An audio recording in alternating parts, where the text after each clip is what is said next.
Yeah, I think you should have like pressed the recording button like 5 minutes ago. Yeah, dude, we always say that, you know. We should just like start right away. Hello, everybody. You know how like if you're a pro podcast, you have like the behind the scenes shows that everybody uses for like the first, I don't know, behind the laughter. Yeah, we just like start right away. There's no like, hey, today's show. Actually, today's show is brought to you by all of our brand new patrons. Actually, by our brand new patron, Tom Tischka. Tom, you picked the perfect spot because this is Everyday Eternal number 148. Your favorite, most certainly bi-weekly named podcast. As you can tell, we already had a little bit of, well, I had wine, you guys had some beers, and Callum, Matt is Canadian, that works as well. And we are celebrating, guys. Happy birthday to you. Happy birthday to you. Happy birthday. You guys can sing. How does the song actually end? Like, this is the least original birthday song in the world. I think it's happy birthday, you're 1 year closer to death. That's yeah. You're a doctor. That's perfect. Yeah. Thank you. We've all got some drinks, so cheers. Cheers. If I sing a glass, I can't even make like a... I guess that works. That's pretty good. Yeah. What are you guys drinking? Spanish wine. Always Spanish wine. So Julian's got the Spanish wine. Yeah, Last time Julian drank wine, it was death of a keyboard. He spilled it all over his keyboard. That's actually true. Oh, right. Yeah, you just like destroyed everything, right? The trophy and things. Yeah, we also had like this episode where my vintage trophy fell down, cracked into my screen, and I had to buy a new screen. And... So that's a sign of things to come. What about you guys? Yeah, I got myself a nice like grapefruit infused IPA. It's called Elvis Juice. You know, Elvis can't be here, but at least his juice will do. Cool. That's quite sexual, dude. Yeah, it's well, it still tastes good. It's actually pretty decent. Yeah, I didn't say it wouldn't taste good, but you know what? I feel like a lot of people buy drinks based on like the label and how it looks, Oh yeah. And then like the flavor is like kind of less secondary, which I think is like a huge mistake. But here we are. No, I'll even buy like a beer that I've had before and didn't really like if it has a cool label sometimes. Yeah, it's like it wasn't even cool a beer. labels on beers are cool. Do you also like sometimes listen to podcasts because they have a cool name but you don't like the hosts? Oh, all the time. Absolutely. Yeah. That's how you do it. That's how you do it. Oh, that's amazing, guys. I'm starting with a Pressure Drop as a brewery. I've got a raspberry sherbet sour. And then for afters, I've got a cacao and hazelnut broken dream twisted breakfast stout. Dude, that's like a 5-course menu, dude. Yeah, like what the fuck? I'm just having water. That's it. Water. Tap water. Actually, Matt, I never asked. Can you do like well, I guess there's no Canadian accent, right? There must be like different ones across Canada. I picked up my accent from American television, so I mean it doesn't really count, right? So I picked up my accent from my, I guess, English teacher in Germany. Thank you, Frau Frühauf. Awesome. Yeah, guys, I actually can't believe it. Like 10 years, I had no idea we'd get this far. Seriously. 10 years is a long time to do lots of talking. Like, what were you guys doing 10 years ago? I was not prepared for this. Like, in job interviews, they're like, where do you see yourself in 10 years? Like, the real deep stuff is like, where have you been 10 years ago? You'll be like, in your seat, motherfucker. No, seriously, cool. I think I remember like 10 years ago, I was still really new to Legacy. Like I played like Legacy probably like for like a year or two. And I was pretty cutthroat and like I like really try hard as I am right now. Cute. Weren't you Hobart? No, actually, you were pretty good at that. I think I played a shit ton of Delver back in the day, like Nimble Mongoose, Nonsense, Delver of Secrets, that kind of juice. I think also True Name came out in 2013, so I was really hooked on that. There was a lot of cool stuff. You're not making any new friends right now. Yeah, please unfollow me, okay, on Twitter. No, honestly, like 10 years ago. Mongoose. So. Matt, were you wasn't that like the most competitive area of your life? Oh yeah, absolutely. I would say 10 years ago. What was I doing 10 years ago? So 2012. So I was ending my undergraduate degree in biology, and I was also playing a lot of Magic at that time, because I would say from like 2009 to 2015, 16 was kind of my, like, when I was doing a lot. I went to the GP in 2011 in Providence, Rhode Island, and that was a big trip that I think we talked about on a previous. Oh yeah, that one's even in James Su's book, right? Yeah, Magic exactly. Addiction.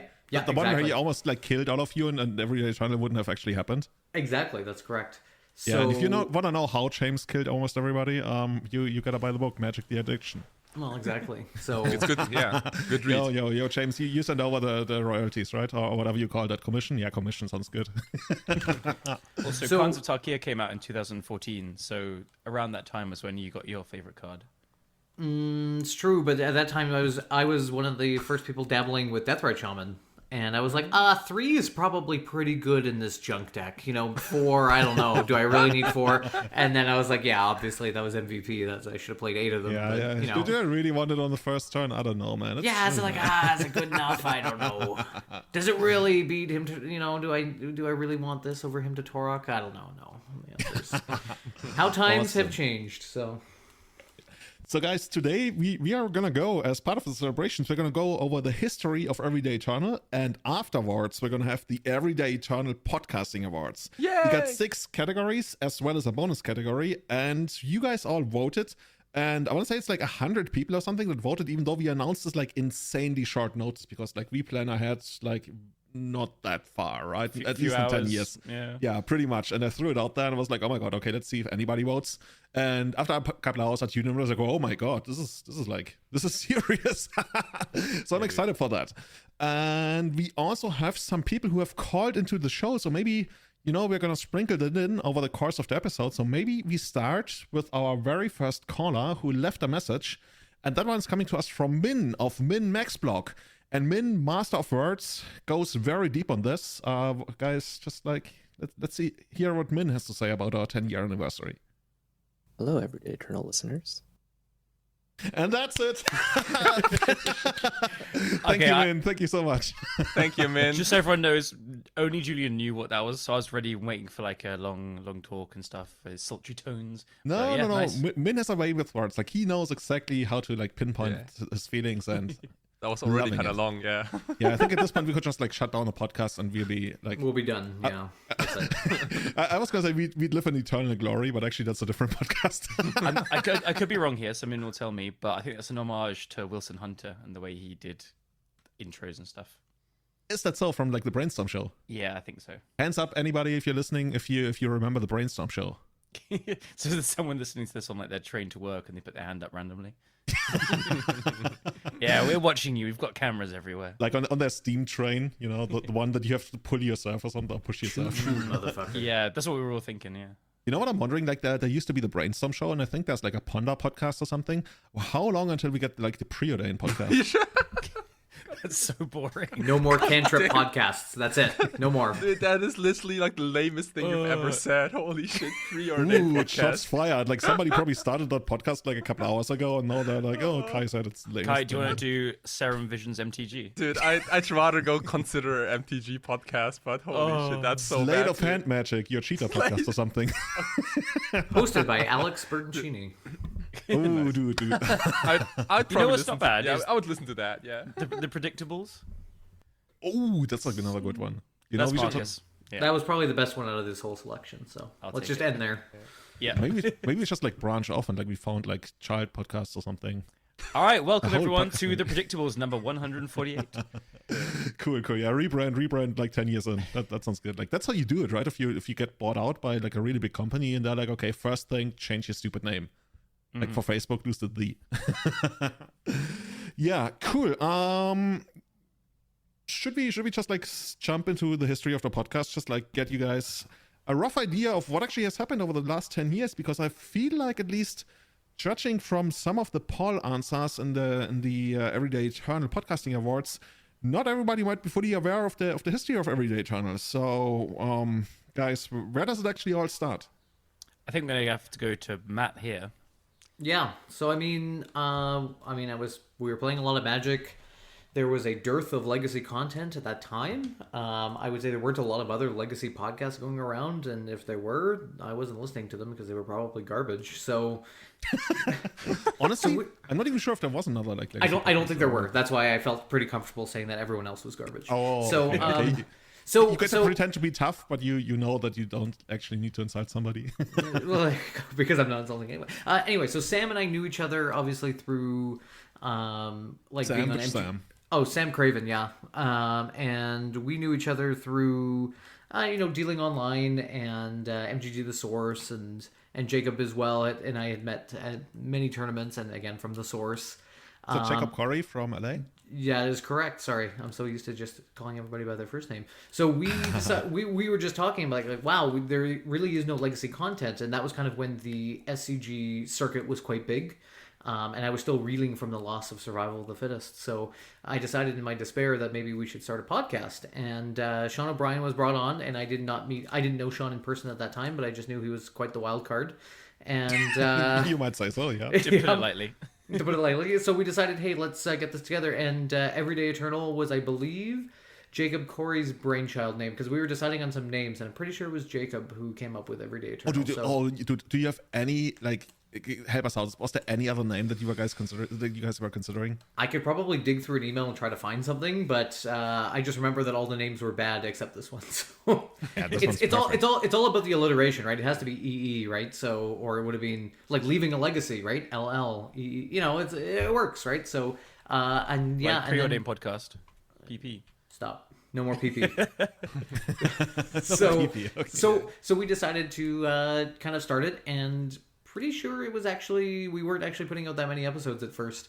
It was kind of when we could find time. But at that time, I know I had a lot more time, and seemingly all the other adults on the podcast had way more time, because I think I was. Dude, it's funny that you say you weren't putting out so many episodes at the time, because I looked at it, and there was never a higher density of podcast episodes than in the first couple of months of Everyday Eternal. You guys were literally putting out like 3, sometimes 4, but mostly like 3 episodes a month. What? Oh my god. Okay. Well, That's pretty insane. Yeah. I didn't realize we were doing that many. Okay. I'm actually just looking here on the list. Yeah, that the next obvious point to talk about is my episode 12, where the first prize was taken away from me at SCG Seattle by Feline Longmore, piloting the only deck in the fucking room that I couldn't beat. High Tide. Oh yes. Heck yeah. Oh, brutal. So So what happened there? Like I highlighted this because I want to say this is like your biggest finish ever, right? This is my shining moment in Magic. The rest of my life, actually, not too bad. But Magic, specifically, this is okay. Too bad. So that's the guy driving like how many Porsches? Too many that I don't know what to do with. I can help you out. Well, come on down. So we were training. We were doing quite a bit of training and playtesting for the SCGs, and we were going to GPs at that time. And our local play group was really good, and we were trying to really push to see how far we could go. And I had the opportunity to go to SCG Seattle, which I had done many times before. Never really kind of cracked even score, 4-4 or 5-4 or whatever. And it just so happened that we were playtesting Deathrite Shaman at the time. People were, I think, already kind of picking it up in Modern. And so we kind of said, well, at the time I was playing, I think, Punishing Fires, Agrolome, kind of during the Mental Misstep era. Because that deck was really good during the Mental Misstep era. You're playing Chalice. Anyway, but after that kind of ended, I got back onto the junk bandwagon, and I was like, okay, well, let's just try Deathrite Shaman out. I'll pack all my favorite cards. So I was playing, I'm sure we'll repost the list, but it was kind of, the Green Sun Zenith sort of junk mid-range kind of deck. And then I went through all my matches, which I think I've got a tournament report somewhere that we can link to it. And I ended up facing like Reanimator, of course, in round 1. And then he was just like, what? Deathrite Shaman? And it just like annihilated that guy and made it all the way to the top. And then faced the only combo deck in the room that I knew that I did not have hate for, which is High Tide. Because anyone that doesn't know, Feline was like the High Tide. The High Tide person. So I was just like, this is absolutely the worst. So I was hoping, as soon as I knew that Feline was going to be in the top 8, I was like, okay, well, if they get knocked out in, the, quarterfinals or whatever. Quarters or semis. I was good, because every other deck in that top 8 was fine. So I ended up playing, again, against Martin Goldman-Kirst, playing Alurin, which I knew I had a good matchup against, and then I ended up absolutely shrekking Raid Alwar, I think his name was, and he was playing some sort of like Stoneblade variant, and so I was just better at doing that than he was. And then I think Feline was playing against Rug Delver or something like that, and I was like, okay, we're gonna get there. Like Rug Delver always like knocks over these like slow control decks, and then when Feline won, I was like, oh balls. Okay. Runner-up is good enough, right? Yeah, I was happy because also Flee's amazing and a great player and knew that deck so well. So I mean, I really can't say. I mean, that's like playing against Brian Cook with Tess, and it's like, okay, well, fine. Or playing there against... was an attempt. yeah. I mean, I was like, I know I didn't stand a chance. So it was just, got my time on camera. My famous, at the time, sideburns, which I no longer wear, are on camera. Oh, you don't? No. I've grown a beard for the last... But you have a beard now? Yeah, like a short beard. Think like George Clooney at the 2008 Oscars, sort of like, very... Oh, yeah, I can picture him right in front of me. Yeah, so that's as if it was yesterday. Yes, that's kind of what I look like now, right? So... Oh, okay. I'm gonna quote you on that next time. See, I kind of look like George Clooney in the 2008 Oscars. Sure. I couldn't dream. Dude, but you were really on the cutting edge then. Like, if you were like, I mean, I don't know how much credit it can really give you for pioneering Deathwatch Shaman, because I think like it kind of caught on pretty quickly. But that was one of the first major finishes with a, say, non-blue. Like, I think from that point on, like, it definitely put it on the map. It was already on the map, but I think Legacy players are slow to adapt, or at least were at that time. And then I think once there were more finishes with Deathrite Shaman, everybody's like, now everyone's playing Deathrite Shaman. So, I mean, I didn't pioneer it like Siege Rhino. I certainly was. Like, I think maybe even the same week. That was when I won the 2013 Bazaar of Mox in Paris, right? That's why totally, you guys. Yes, that's like the week later, right? Or the same week? Pretty much around the same week. You invited me to the podcast on the following weekend because I was playing Elves, right? Another non-blue Deathrite Shaman deck. And that's how it all started for me. So on the 11th of November 2013, episode 13, actually the episode right after you finish at SCG, Julian joins the cast as a recurring guest, I noted down, which is kind of true, right? Man, I remember those Bazaar Bucks and prizes when they would always post them up and it was like first place, Power 9, second place, like 4 Black Border. Power 9. Like, man, those were the good days. I'm not trying to be the old man. Days when you think but it's about like, it. I remember like seeing those up and just being like, this is all I could ever want. And that's all I ever wanted to go to was a Bazaar box. And then... Oh, you never did, right? No, I never got the opportunity, no. Well, Prague Eternal was good enough. For sure.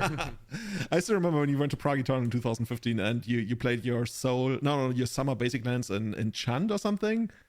Yeah, I was playing Jund at the time because I was kind of having a crisis of like, what deck should I really be playing? Because Junk wasn't doing too well against Miracles at the time, and Jund was actually not too poorly positioned. But then Prague was amazing. The venue was weird. Remember all those naked pictures on the walls? Those were like those weird artsy black and white. That's how it worked. Like the very first Prague Eternal, you could, I think the top 16 got coupons for what they called a sex club.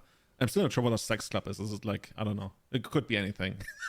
But the very first Prague Eternal was wild. No comment. And then, but you know what? The venue was nice. It was Jan. What's his name? What was that guy's name who headed it up? Oh shit, what's his name? Susie. Yeah, there we go. And like he was super nice. But yeah, that's later. But sorry, that was later. We're getting off track. I was just like saying, like the podcast was not even like slowly, right? Rather quickly taking shape. With me joining up, and I think for the next 5, 6, 7. Maybe even 10 episodes, I was part of like more than half of them, but I was always just like the guest. And at some point, when you like visit your friend and you just like never leave, at some point you're like, you know what, you just live here, right? Come on. You should just pay rent here. If you're leaving a toothbrush here, come on, you live here. Like... Cool. And that's also how we got Bob Wang involved, right? Bob Wang, winner of Eternal Weekend, yes. Winner of or breaker of formats and Data Guru. And Bob and I knew each other. Actually, how we ended up meeting was he needed a place to stay at SCG Denver, or was it GP Denver? Maybe GP Denver. And he offered me, he's like, can I sleep on your hotel room floor? I'll give you a Tundra as collateral or something like that. Yeah. And so anyway, he ended up like, instead of paying with it, I can't remember if we took the Tundra or incentive payment or something like that. And because he needed a place to stay and wanted to go. And that's how we ended up meeting in person for the first time, was slept on my floor. Dude, those early years, like to me, that wasn't even like the earliest, but when the duels were still not like crazy expensive. Exactly, yeah. Fun stuff happened, right? I think the Tundra was like $60 at the time or something like that, right? Yeah. I remember like after tournaments, we would go to Burger King at Munich at the main train station, and people would just like play quote unquote money matches for dual lands after a tournament. And it wasn't a big deal because the dual land was like 20 euros at best. Oh my god.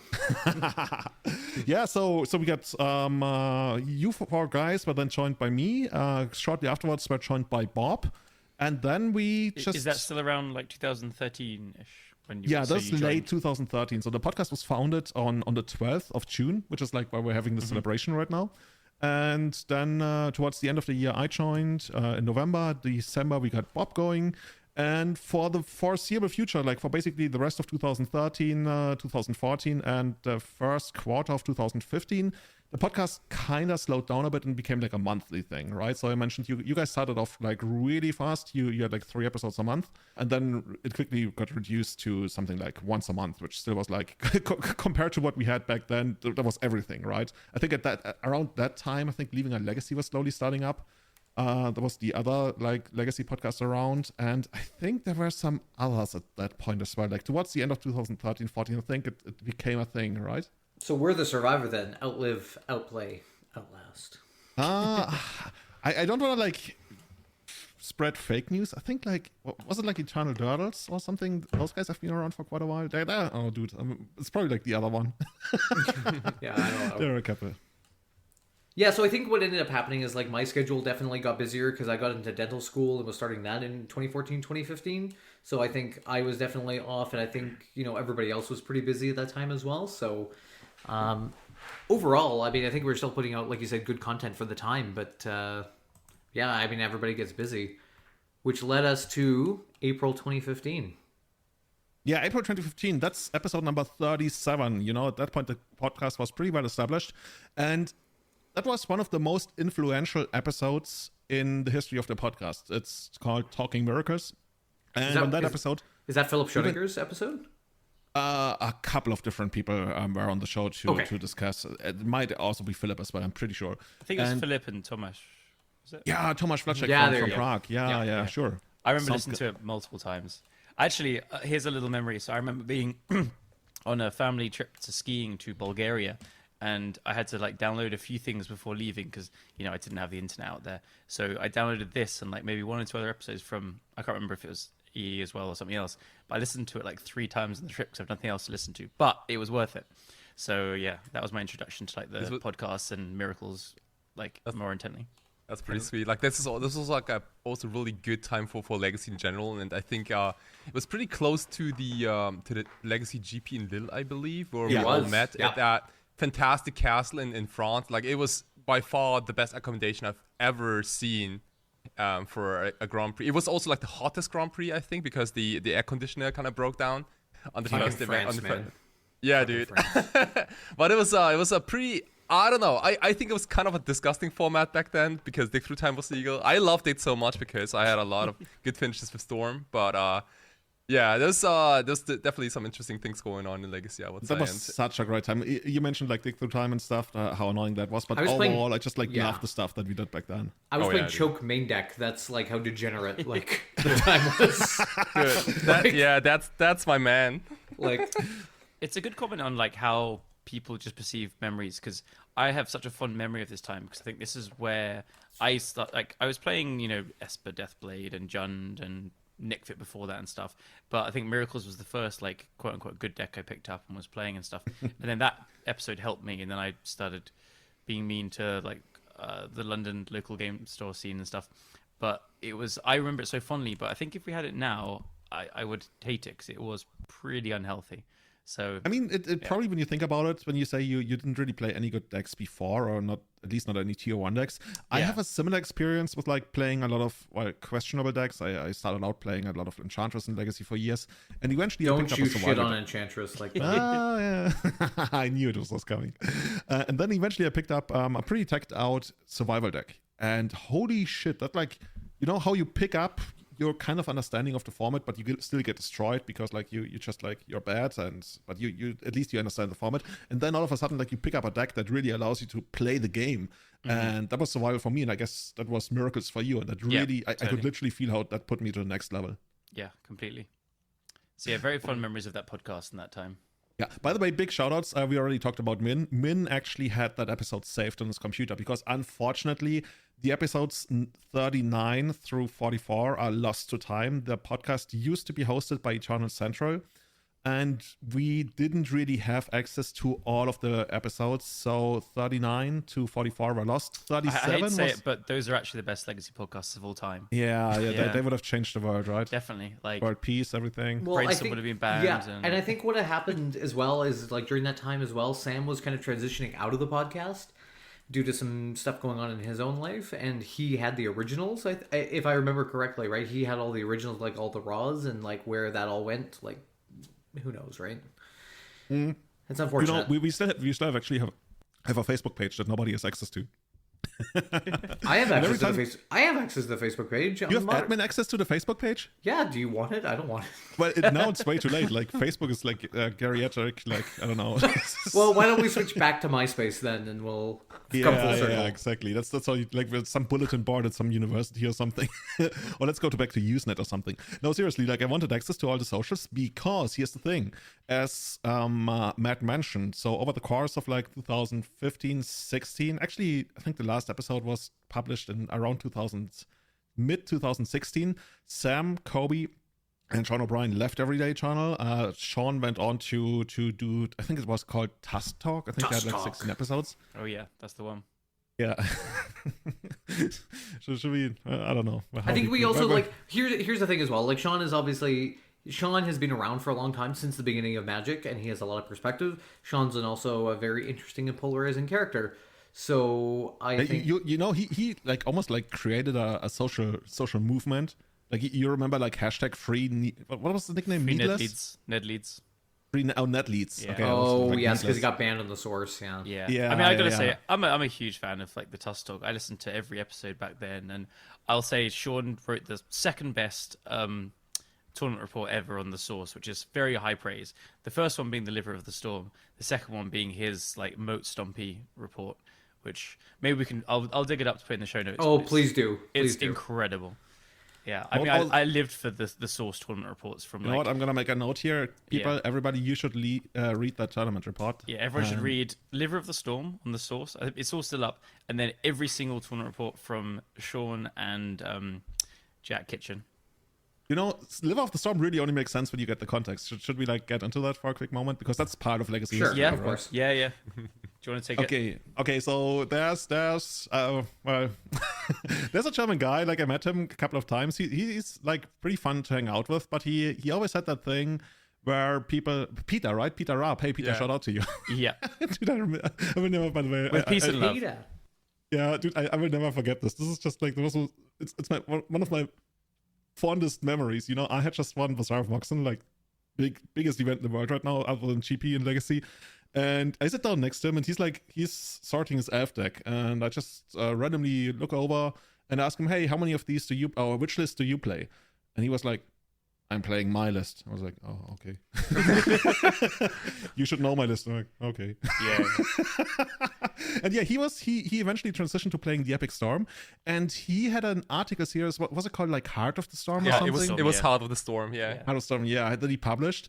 And somehow, and it was almost like a manga thingy where like he played in tournaments that nobody had ever heard about, and somehow he always came out on top. So if it actually was a work of fiction, it was like really well written. The only thing was, it was like presented like it was real, but it was like so unlikely, and also like nobody had ever heard of these tournaments, even though they were like taking place in Germany. yeah. So people were like, yeah, I'm not sure if this is real. And It's never So- been proven, so let's just leave it at that. exactly, right? That's how we do it. And yeah, then somebody like basically did a parody of that, the Liver of the Storm, and that's one of the best tournaments report you ever read. Yeah, it's. I guess you want to go and read Heart of the Storm and then read Liver of the Storm Yeah. afterwards to get the Well, context. like spoiler alert, like the person who wrote the Liver of the Storm literally lives probably like 5 minutes from my house. Oh really? And I also know his full name, but I will not mention it here in the podcast. But No, yeah, he'll be hunted dude, down. Dude, he's like the biggest troll in the universe. But like, dude, No. I just that tournament record is like legendary. Like even now, if I read it, it's just so good. I think it's my favorite thing in Legacy. Like really, it's just. I just remember like just laughing so much because it just encapsulated it perfectly. So yeah, we'll link these and the Moat Stompy one. I won't spoil because you don't really need more context other than if you don't know Sean O'Brien, go and listen to a little bit of Tuss Talk. You could probably listen to any episode because he's the same person. I was going to say like Absolutely. Tuss Talk. It really was what it advertised because it was a podcast dedicated to shit talking Brainstorm, right? Yeah, it was completely shit talking Brainstorm and SCG players that played Blue. Like that was Yeah, that sounds about right. I mean, that explains why they only had like 16 episodes. yeah. That's all we have to talk about. It's done. great. It's all been talked about. I mean, I got Sean when I met him in 2015, finally in person, or 16. I got him to sign for Alpha Juggernauts because Nice. back in the day, that's what he would play, right? It's like sinkholes. and In Vintage, at Juggernauts least, I and- would guess. yeah, exactly.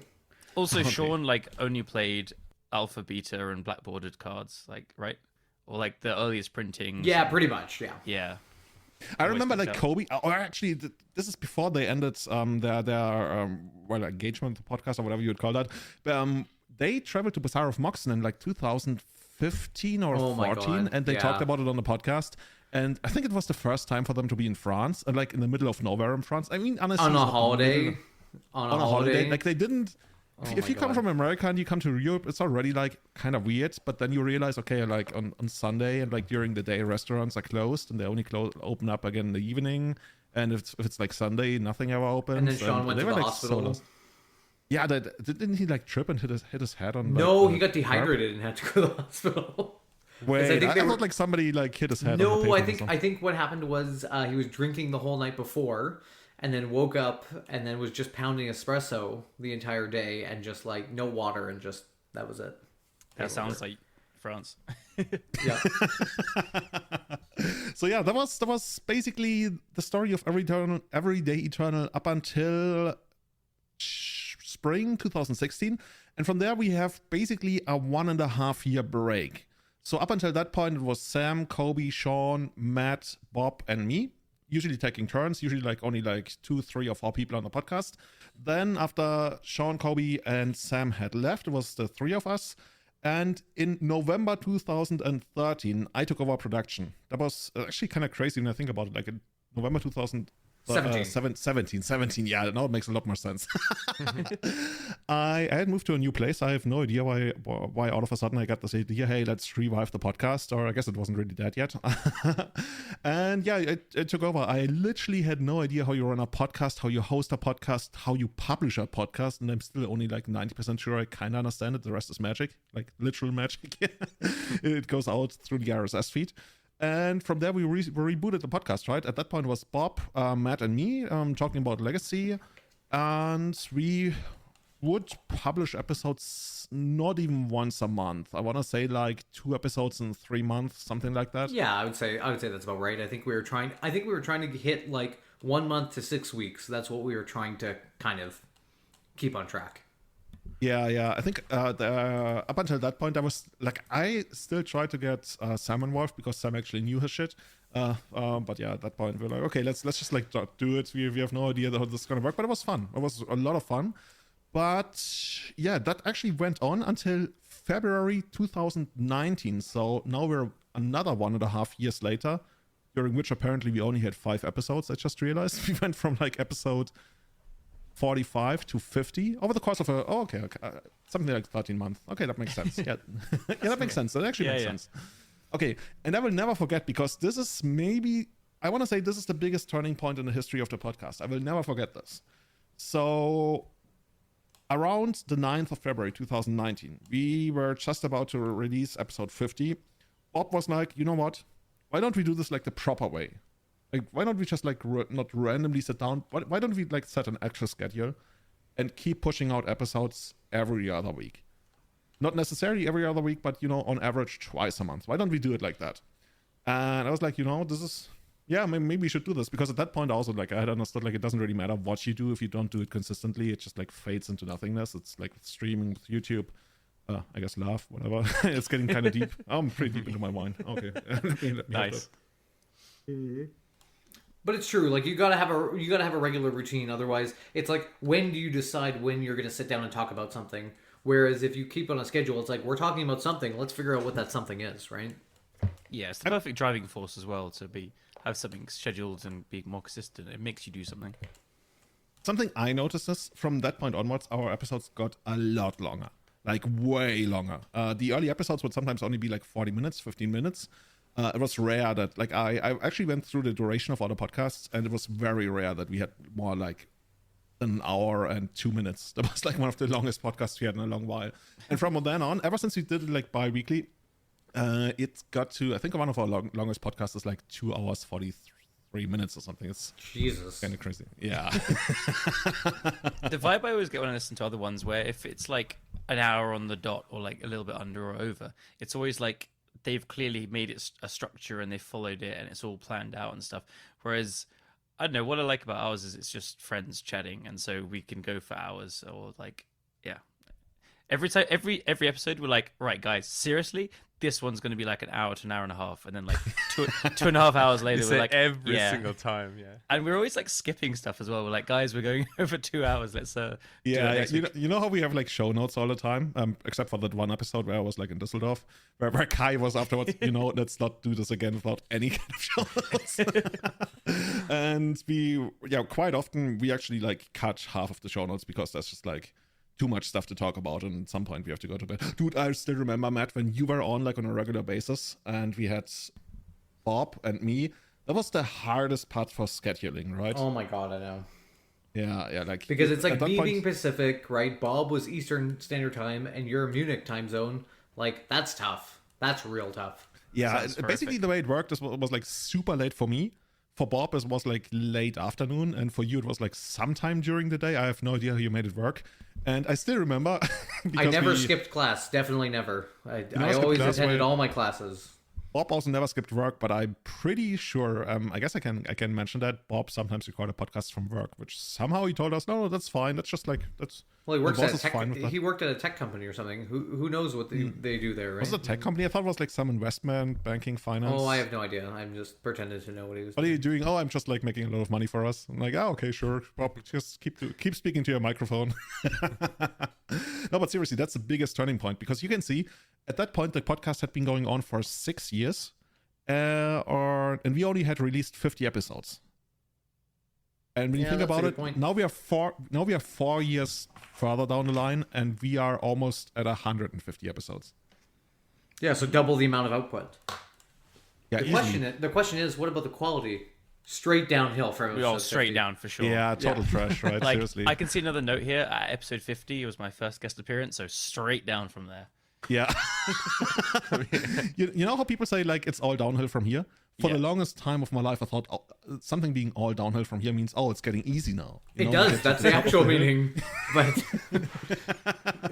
I think it depends on how you take it, right? It's like, ooh. You know Yeah, what? yeah. I never even thought of it like that. For me, it's always just been like negative. I've never even thought of it like it's getting easier. Well, because technically, then you would say it's all uphill from here, which is like the shitty. So, like, I think It makes downhill complete is. sense. Yeah, I think we're just taking it as the opposite. No, that's so weird. I've never even thought of it. Yeah.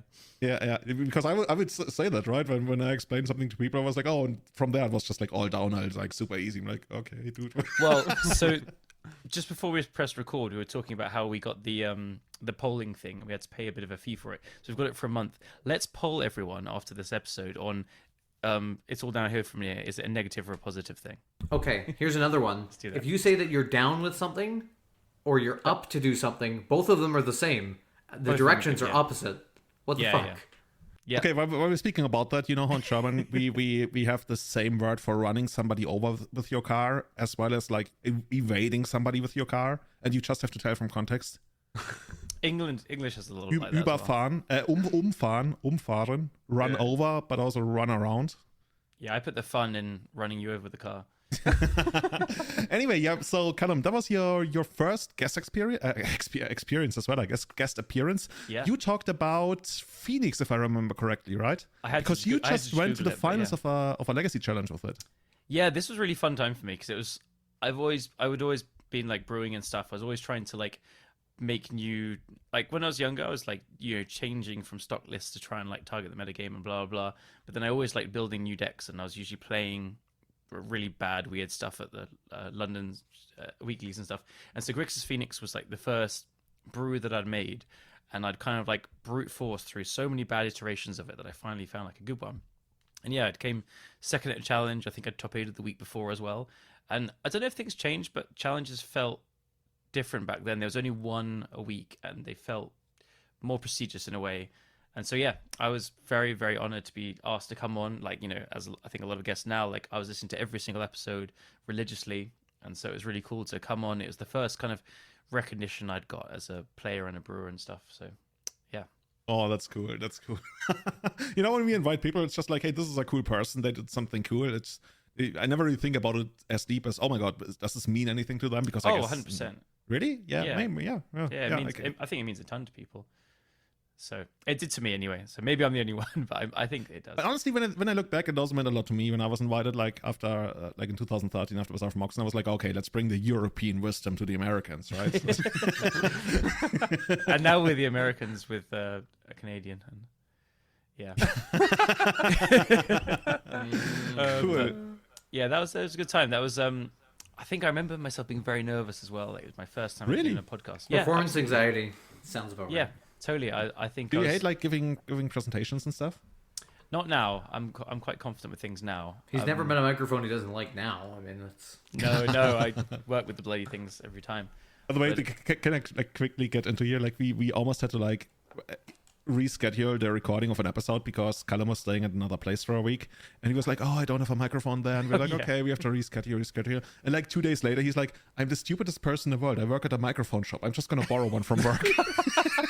oh, geez. And then it didn't work. It didn't work just because my laptop, the power port didn't have enough power to charge up a bus powered interface. Yeah, whatever. for the interface. But like with the mic, like I could have taken anything in the shop. I could have taken a Sony C800, which is like £12,000 or whatever. What? But the cheapest one was like £600, so that's what I borrowed. But like, yeah, I mean, it's what we do. So I felt so dumb, and where I was staying was my parents' house. It was very close to work as well, so I literally could have just like anything. Anyway, that was Just last ran week when over, we were pick it trying to arrange stuff. It was a nightmare. Oh, it's cool, but cool. Yeah. So for this episode, you actually you went like 2 hours through London or something Yeah, back to home. make it work. Like Barry, hey here. I'm here. I did it. By the way, another shout out coming to us right now. Congrats. We're getting a call here. Let's listen to that. Happy 10th birthday to Everyday Journal. I hope this podcast keeps being on top of the food chain for years to come. We will try. Thank you. That was Melty Man from Finland, one of our long time supporters, and Nice. food chain aficionado, right? Yes. Yeah. Awesome. Good tech. Sorry. So where do you go from here? So that's February in 2019. Callum joins as a Just as a recurring guest at that point. Actually, you were a guest on a couple more episodes in the future. And the next big step for us was in February 2019. Eric Landon joins the podcast as a host, which is so funny to me because I first met Eric a couple of months earlier at Beijing Orlov in, well, Beijing. No. And we were like a couple of the foreigners playing there. And Eric, that was the first time I actually met him, but he was known like as the reanimator master, right? He was like one of the end bosses. You know how over the years we had like a couple of end bosses of Magic Online leagues. Who's the Croatian guy? Really good. Malamuja. Malimucho, yeah, Oh, and yes. that was like EW Land and everything. The And when I Mooch. first met Eric in Beijing, I'm not gonna lie, I was like, this guy is a little bit douchey. Like, seriously, no, because he Yeah, had that a sounds about right. disagreement. That sounds right. Okay, that's like the minimum requirement to get on the podcast, right? So I was like, Obviously. okay, Sean is out, let's get Eric in. No, seriously, like he had a, I guess, misunderstanding with one of the players, and it was like, I mean, considering that the tournament was pretty high stakes, it got pretty heated, and I was like, yeah, that was. I mean, he probably wasn't right, but I was like, it didn't leave a good taste in my mouth how this was resolved. And I will never forget this. I was like, even when we were in Beijing, I was like, you know what? Sometimes how you feel somebody is like maybe not a great person, but then you get to know them, and you couldn't be more wrong. And I literally thought that when I was like, oh, this guy was like kind of douchey to that Chinese player. I was like, you know what? Maybe I'm just like wrong. And like, I don't know, half a year from now, we're staying at GPs together. Guess what? A couple months from now, he joins our podcast. And you're like, ooh, so by the way, I thought you were a dick, but now you're not. So No. just so you know. I mean, I never thought he was like an actual dick. I was just like, this was like But a you weird thought it. interaction. That's the main thing. Yeah, maybe. Did you ever mention this on the podcast episode? Maybe I He's did. I finding don't out know. right now. as he listens Yeah, to and by the this way, episode. you know, Matt, your sister? No, seriously.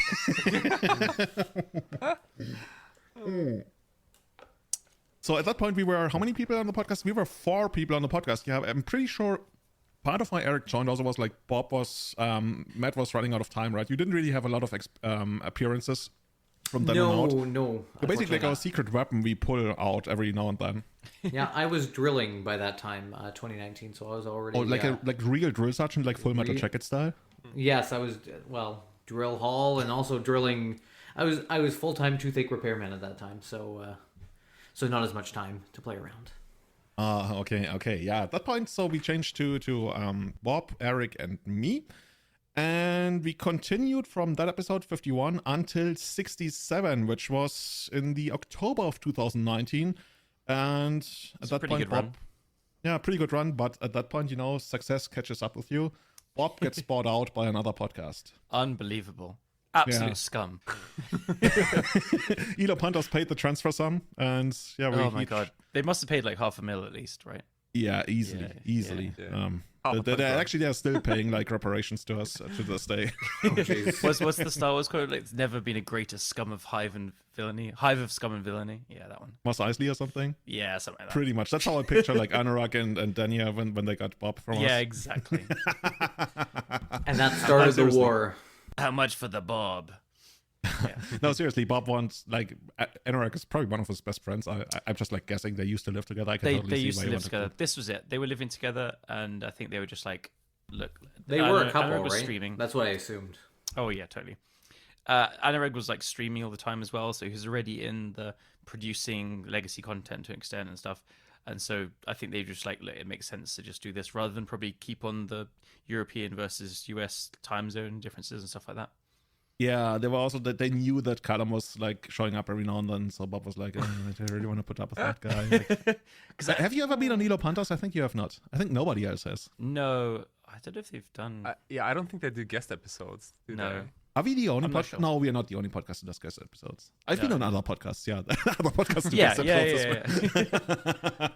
I don't Actually, there was remember how many other ones that I guessed in between though. I think I came on to like talk about Blue Green Omni at some point, and I think my feeling was like hand on heart, completely honest. I just thought like I was because I was playing so much Magic Online at that point and like challenges all the time. I was just like, I'm the standing guy that whenever one of them can't do it, they'll just ask me. That's what I felt. Oh, you're basically like the ringer for like any podcast, Yeah. They ring you just up like, and it's just like let's fill it up like- with Callum. It's like we don't really want him, but I guess fine. We've got no one better. Yeah, that reminds me of when I used to train that women's soccer or football or whatever team. We would literally like pick up girls from the street and ask them whether they want to play when we like missing like an 11th player. So we just like when you think about it, like it, I didn't know it was that bad. Jesus Christ. No, it was that bad. We literally chatted them up, and like there was like an insurance. You could like go to I think like 4 training sessions and like one match without being properly registered, and the insurance was still covered. So you're saying I was this bad as a guest? I get it. It's no, fine. some of them actually became one of our best players. Are you saying what I think you're saying? That's when Callum joins later. Yeah, Callum actually did join. So now we're moving on to April 2020, which is basically right after the start of the pandemic. Episode 76. Callum joins Everyday Eternal as a permanent host. Callum, how did you feel about that? I gotta be real, I had no idea it was that long. Like, if you asked me, I thought I would have said it's like a year and a half, 2 years, but no, that's over 3 years. Damn. 3 years now. Yeah. No, I was just like, because I think I'd guessed it 3 or 4 times at that point, so it was like, it felt a lot more natural.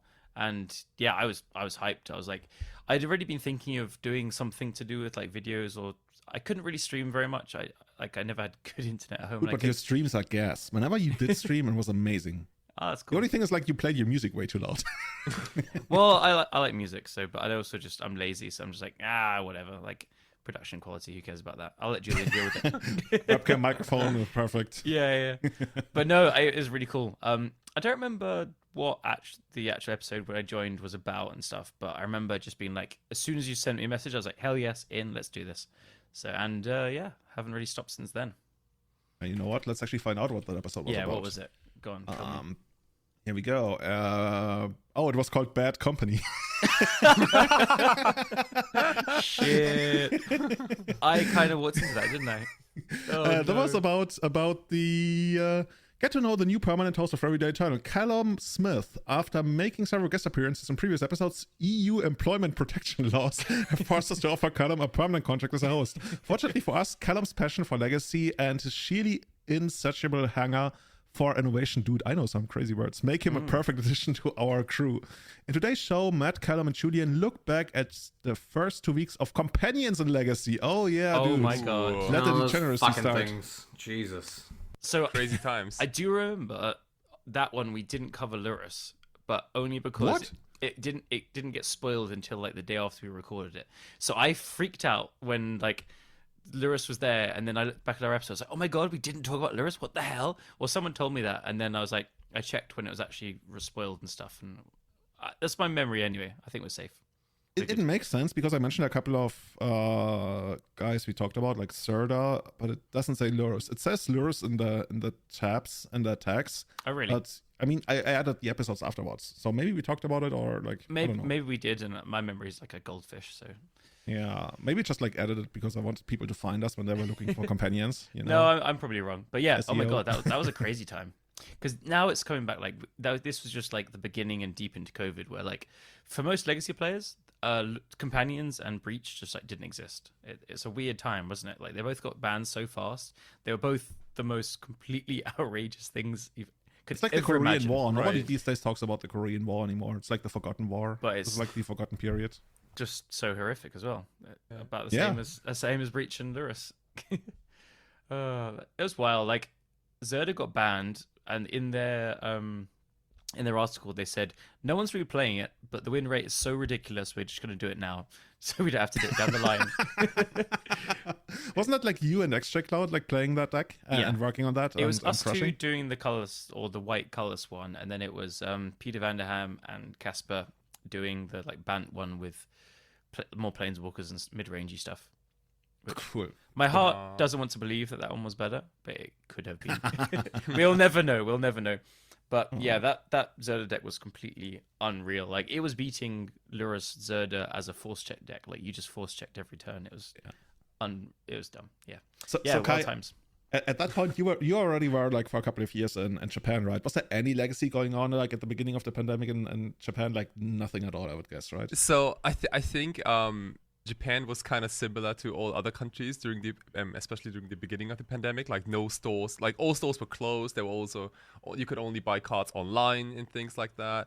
That's also when I started Magic Online, by the way. So I think like shortly before Callum joined the podcast, I first launched Magic Online. First thing I did was it was sinkholing my own underground sea. That was the Nice. the very first play I did on Magic Online. I thought, oh yeah, dude, I love it. I'm give me more. So I played a lot of Lurus in Legacy. That was actually the first thing I did, besides Ad Nauseam Tendrils, which was already like a tier 2 deck, I think, back in the day. But there was also obviously the time for most people who to listen to podcasts a lot, right? Because like when I think back like 10 years ago in 2013, I didn't even know what a podcast was. Yeah, same. And I was Seriously. part of one. Like I still don't. So yeah, it's like for me, it's kind of interesting to know like when was the breaking point for most podcasts? Like when did people start to listen to them so actively on Spotify? 'Cause I really remember don't know. a couple of years ago there was a Reddit thread which basically was in asking which golden age are we living in? Like which thing are we living in the golden age of? And somebody mentioned, we're actually living in the golden age of podcasting. And that dawned upon me like, yeah, we actually are living in the golden age of podcasting, because that's just, when you go like even a couple of years further back, like let's say, as you mentioned, 2013, it wasn't really that much of a thing. But whereas if you look at it now, like that's just like the bit that podcasts are some of the most influential type of media that exists on the internet, right? Or like Absolutely, yeah. But Yeah. there's also like a way higher like production value. Like most hosts have really good mics, have a lovely voice, and they should probably have a lovely voice before that. But like a lot of production recordings are pretty trashy, like many years ago, but that was okay, I think. Like no one really complained about the production quality back then. I think that's that's something that we all like pushed each other kind of further up. And to me, for example, like Anorak was also like a big part of pushing like production quality. Oh yeah. And I think the biggest realization for most people was just like audio over everything, audio and consistency. Like nobody cares about your fancy webcam if you sound like Darth Vader. Right. Sorry if you actually literally sound like Darth Vader in real life. I mean, that's kind of cool at that point, but so authentic. I think the price of all of these just came down. Another episode of Everyday Channel in the books. Is that Darth Vader? Not really. That's just like it's rather like Doughty White Walker or something. Yeah, I think so. Oh my god, the cut wrecks me every time still. Dude, by the way, Doughty White Walker is probably that. Matt, do you know what Doughty White Walker does? Because I feel like that cut is so much done. I've encountered this. There's now a weekly Legacy tournament in Edmonton that I'm trying to attend to. So there is a gentleman who plays 4 Dothy Voidwalkers, and yeah, it's a good one. Yeah, you know how once a month, Kevin Dane and I, we stream usually Mill, and we have a Mill deck that plays 4 Doughty Voidwalker, and it's not rare that you would sometimes like cast, let's say, Emrakul or Grizzlebrand out of the Doughty Voidwalker. I've even won a game because we managed to cast a daze from the opponent's exile with Doughty Voidwalker. Okay, I that's would pretty quit. cool. I would quit. I would be like, screw this. Yeah, but we got milled out by a non-mill deck, so I mean, it goes both ways. Nice. You're obviously not playing enough Hedron Crabs. Come on. We're playing 8, honestly, like we've had a couple of like 3 2s and 4 1s with the deck, and I'm just like saying we are 4 crabs away from this being like a lower tier 2 deck. I'm gonna agree with Matt. Still not enough. Yeah, that's true. I mean, back in school I would have literally just played 12 and just like, I happen to draw them all the time. What's the most broken deck of all time with any number of cards? It's like 20 Black Lotus, 20 crabs, 20 fast spawns. You get the idea. Yeah, great. We have no land in that perfect. Yeah. This is why I'm on the podcast, to build decks like this for you guys. Oh, we're still going to talk about like the podcasting awards. There's going to be something for you there, maybe. Ooh, so yeah, building. That's 2002. Pandemic starts. Eric goes out. Eric just like he like took a completely different career path at that point. I think he was trying to make it as a streamer for a year or something at that point. And then he realized eventually he needed a real job, and well. But he last time I spoke to him, I think he was like getting some legal degree or doing some legal work, which I mean honestly pays a lot better than being a legacy streamer. It's just that's how it works, right? Yeah. So all the more power to Eric. Yeah, Eric like kind of fades out over the year 2020, but at that point it's Matt, Callum, and me, and Matt doesn't really have a lot of time, so we were like, what should we do?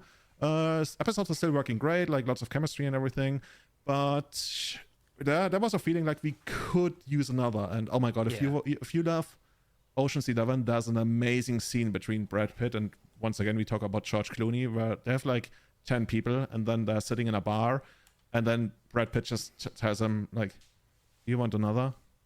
And like George Clooney doesn't say anything, and he was like, we could use another. And then Brad Pitt goes like, you want another, we're getting another. And that's just like, that's basically how it felt like. We were that enthusiastic, Kai. Yeah. Because then at that point, we had Kai on the podcast for the very first time in August of 2021. That episode was called Kai's Favorite Fishmongers. I remember we talked about the guy you buy fish from in the harbor of Tokyo. Yeah, dude. And like, we also recorded that episode twice, I think. I've forgotten about this. I'd wipe this from my memory. Dude, that was really trashy. That's my first appearance, I believe. But it was so still like kind of authentic. And we also had the struggle of finding a good time between like Europe and Asia. I think probably for the first time, because Japan is like around 7 or 8 hours ahead of Germany, for example. So that was kind of like a pain in the ass, because like, it was usually, I think, you guys in the evening, and for me it was like super early morning. If I early remember morning, right? correctly. That's actually the craziest. You would think that you would do like super late and we would do like late evening. No, we did like super late for us, and for you like 5 in the morning. We're like, exactly. well, like that's like the most normal thing you do. Like you wake up at 5 a.m. casually and you talk about Magic. That's like the most normal thing ever. Why did Honestly, we do it twice again? Was it because we didn't record, or No. Oh yeah, by the way, there was an episode where I didn't record for the first like 20 minutes. Yeah, that's true. Oh my god. There was another episode though. So for this episode, and I have to take all the blame for that, right? I always say like when I don't give a proper briefing to the guest, that's on me. because Kai wasn't using a headset, and Kai's microphone is very close to his speakers. So when I got his timeline, his audio track in the end, it was like so all over the place that despite my best efforts, I literally couldn't save it. It was like you could hear Callum and me talk all the time, and I think it was even a quite long episode, so I could have tried to go in and mute every time Callum and I spoke, but once we start speaking over each other and Kai speaks at the same time, it would have been the most horrible thing ever. So I was ready to like trash the episode, but we were like, Kai, maybe. I mean that's how music producers do mashups mostly, I think. But you know, just take bits from episodes all over the years and like mash them together. Just put them together. I mean that's also like how people build like those blue soup decks. I think just same thing. But you know, I gotta say, like even for the first time like coming on the show, I felt really like familiar to you guys. Even though I've never met Callum, for example, which was really strange. Like I met you, dude, in last year, Bologna? I think I think it was last year for the first time. But like it all felt very familiar and really like welcoming and things. And also I think we all had the same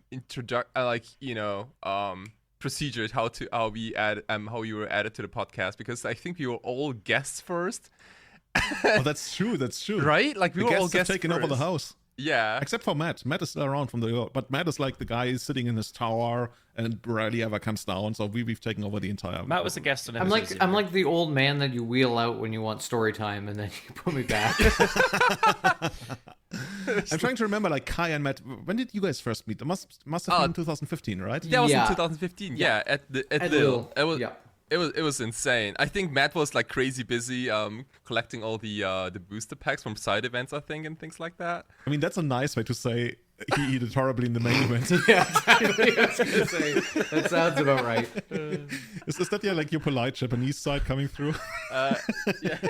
I think it was mostly just like and trading as well, like just trying to find like more pimp stuff to like fill out my collection. And you know what my favorite part about that sheet, by the way, if we go back to 2015 for a second here, you know what my favorite part about that was? In our castle, we had like 20 something people, right? And in order to find each other at the GP, which I guess had like 2,000 people or something, I remember this. we used like balloons, like helium balloons, yellow helium balloons that we tied to our backpacks. So whenever, we were done with our round, we literally looked around the convention center and you could see where our guys were like playing, standing, waiting. It was actually super smart. Yeah, you remember who came up with that? Oh, fuck, who was that? Was that Philip or was that... Is Philip that smart? No, probably not. That's true. I did. Honestly, I stole the idea though, so I can't even take credit. I think I stole it from somebody else, the GP, and I just like it's so cool. And I remember you had one where it said like SDE, Sweet Death Embrace, which was like your, I don't know, Counter-Strike clan or something. Yeah. Which like didn't make any sense to use that in a legacy tournament, but okay. It was also your Twitter handle, so I give you that. Yeah. And your balloon was running out of helium, and there's a picture of you where you're holding your backpack in one hand, and the balloon is like almost on the floor, and you're like super sad. Oh no! You can find that. I'm sure that picture somewhere. I used that for a dating app once. That picture. Did you? Please tell me that's how you met your wife. Well, actually, okay, it is. we move on. Okay, cool. He's not going to give you that, but it's true. It's true. So mad. Actually, what does this stand for? Oh, this is Sweet Death Embrace. Like, okay, sure. Is that like a suicide cult or something? It was like 2003. Okay, give me a break. Actually, wasn't that Counter-Strike clan? Yeah, it was. Yeah. Cool. Yeah. Original Very 1.6. 1.6. Like that's just like. Anyway, Like I said, I'm the old man that you wheel out. if 1.6 makes you the old man, then who am I? Oh God. But true. Like at that point, it doesn't really matter. It's just like kind of crazy how that game. Like, by the way, did you know they released Counter-Strike 2 now? What? I'm No, not I even haven't kidding. heard. Counter-Strike 2 is coming out now. Oh my God. No, I need We to should look for like something. revive whatever clan you had. My first clan was like Soldiers of the Future. It was just like amazing named. Amazing name. Pretty good. Anyway, so we had Kai in August of 2021 in episode 107. And I'm pretty sure from that point onwards, I talked to Callum about like, hey, should we just like make Callum, should we ask Kai to become a permanent host? And we were like, yeah, let's make Kai a permanent host. And I think that was also the time when you were like planning to move back to Germany. And then somehow we never really like went on with it and asked you to become a permanent host, and just like everything was busy and like I remember COVID. pretty well. Like I messaged you the idea, and you were like, "Dude, I was thinking exactly the same thing." It was just like, yes. Yeah, right? Yeah. And then it took like another half a year until May 2020, because at that point, honestly, I thought we might be missing out on Kai. I thought some other podcast might snatch Kai away from us. Got to get him. Oh, I was gonna do my own podcast maybe. Goes to ELO punters Yeah, probably. I mean, we talked about this, right? It's gonna be like the Consider show. No, Consider podcast. God No, damn it! the preordained podcast. The preordained podcast. God damn. What's so bad about that? Honestly, Dude, it's like preordained sucks, dude. It's so like, boring, it's so bad. it's just like the next best thing. Oh, god damn it. Dude, seriously, are they ever gonna print a cantrip that's better than like Brainstorm Ponder Preordain? No. Didn't they just spoil the Green Ponder, basically? Green Ponder? No, Oh, there's like this new like pseudo cantrip. It's cost like 1 green is a Both of sorcery. Nissa? No, you scry 3 and then you reveal the top card of your library. It's like from the Lord of the Rings set. And And then what? if that card is a creature, then you may draw it. That sucks. I know, right? But people say that's literally the Green Ponder. I'm like, dude, like that's just so wrong. Isn't that like the Green Ponder that's actually called, I think, Natural Selection? You guys Yeah, remember dude, that? Yeah. that's But you actually that's Ponder plus Narset on the board, basically. Yes. Yeah, I was about to say you don't. That's so good. That's a 2-for-1. That's like Ponder plus Narset. And it has the most amazing flavor text. It's like The art is super cool as well. it's like an eagle or a yeah. hawk, and it has the Yeah. body of a, I want to say tiger, and it's yeah. holding a plum or something. Or Yeah. Something like that, yeah. Or an orb or Yeah. something. Classy Mark Poole stuff. Yeah. Oh yeah. Exactly. Dude, I love that you remember the artist. By the way, it's 1,200 euros from Alpha. I've got loads of them, definitely. Definitely. You're backing up like the UK economy with this. This is me spending the money on it. There we go. Beer number 2. Cheers. I'm going on to the stout now, everyone. I'm almost through the bottle here. Good Excellent. transition. That's a classic Julian transition. And talking of birds with tiger bodies holding a plum, what are the stats of Everyday Eternal? No, seriously, would you love to be like a tiger or a lion? I'll be a lion. The thing is about a lion constantly like has to fear for his life, because if a bigger lion comes, he gets killed and that's it. Whereas a tiger is like solitary, right? Okay, Tigers I'll just, like, be a big tigers lion then. around. Yeah. I'll be a big I'll be- lion then. Big lion. Yeah. Okay. And I'll be a yeah. rat. I'll be a Checkmate. rat. Rats are cool. I know. Rats are sick. Yeah. I like rats. They're I don't know, I'd small, be- you know. I'd be an elephant. Stinky. I like elephants. Elephants are cool. Like nobody fucks with elephants, which I Actually- guess is kind of sad for the elephants. Okay. But yeah, this is the history of Everyday Eternal. In 122, Kai joins the podcast. We have no idea what's going to happen from now. We are up until episode 148. And yeah, Callum, you're and speaking of Callum mentioning stats, why don't we like Hey, those transitions. Just, yeah. just Perfect. beautiful and professional. I went to the I don't know, school of transitions. That's what it's called. What was your grade? Like, what's below F? It keeps going on, like it never stops. They never give you a G grade. minus. Yeah. You have to constantly, pay money, and then they transition to the next course. It's kind of like Scientology. Wow. Yeah. Right. Yeah, but without the crazy stuff. All the and, like the all the abuse. transitions between courses. Yeah, I mean that's also like what the Scientology people say about the transition courses. They're like, oh, we are kind of like that, but without the abuse, we are like the good ones. It's like an eternal feud that we got going on here. But It's like we're the good podcast, definitely.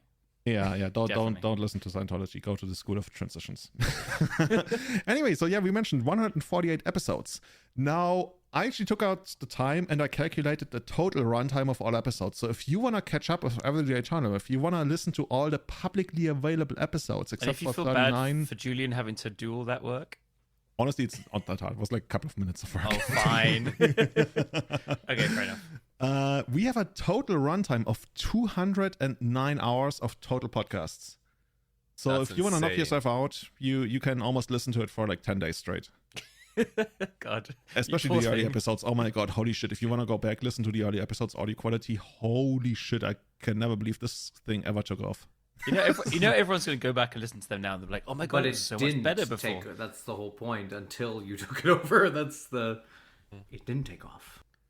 I don't know. I mean, early adopter advantage. Like if you're the only game in town, you are the game in town, right? That's how it works. Anyway, I actually looked it up on Apple Podcasts because the most annoying thing in the world is actually collecting podcast stats, which is like for almost 3 years, I've been wanting to transition the podcast to a new dedicated website, which runs through a different system. So I don't have to like manually collect stats, and that's just going to make it so much easier. Anyway, I looked up our stats on Apple Podcasts, and altogether we have 300,000 plays on Apple Podcasts. Yay.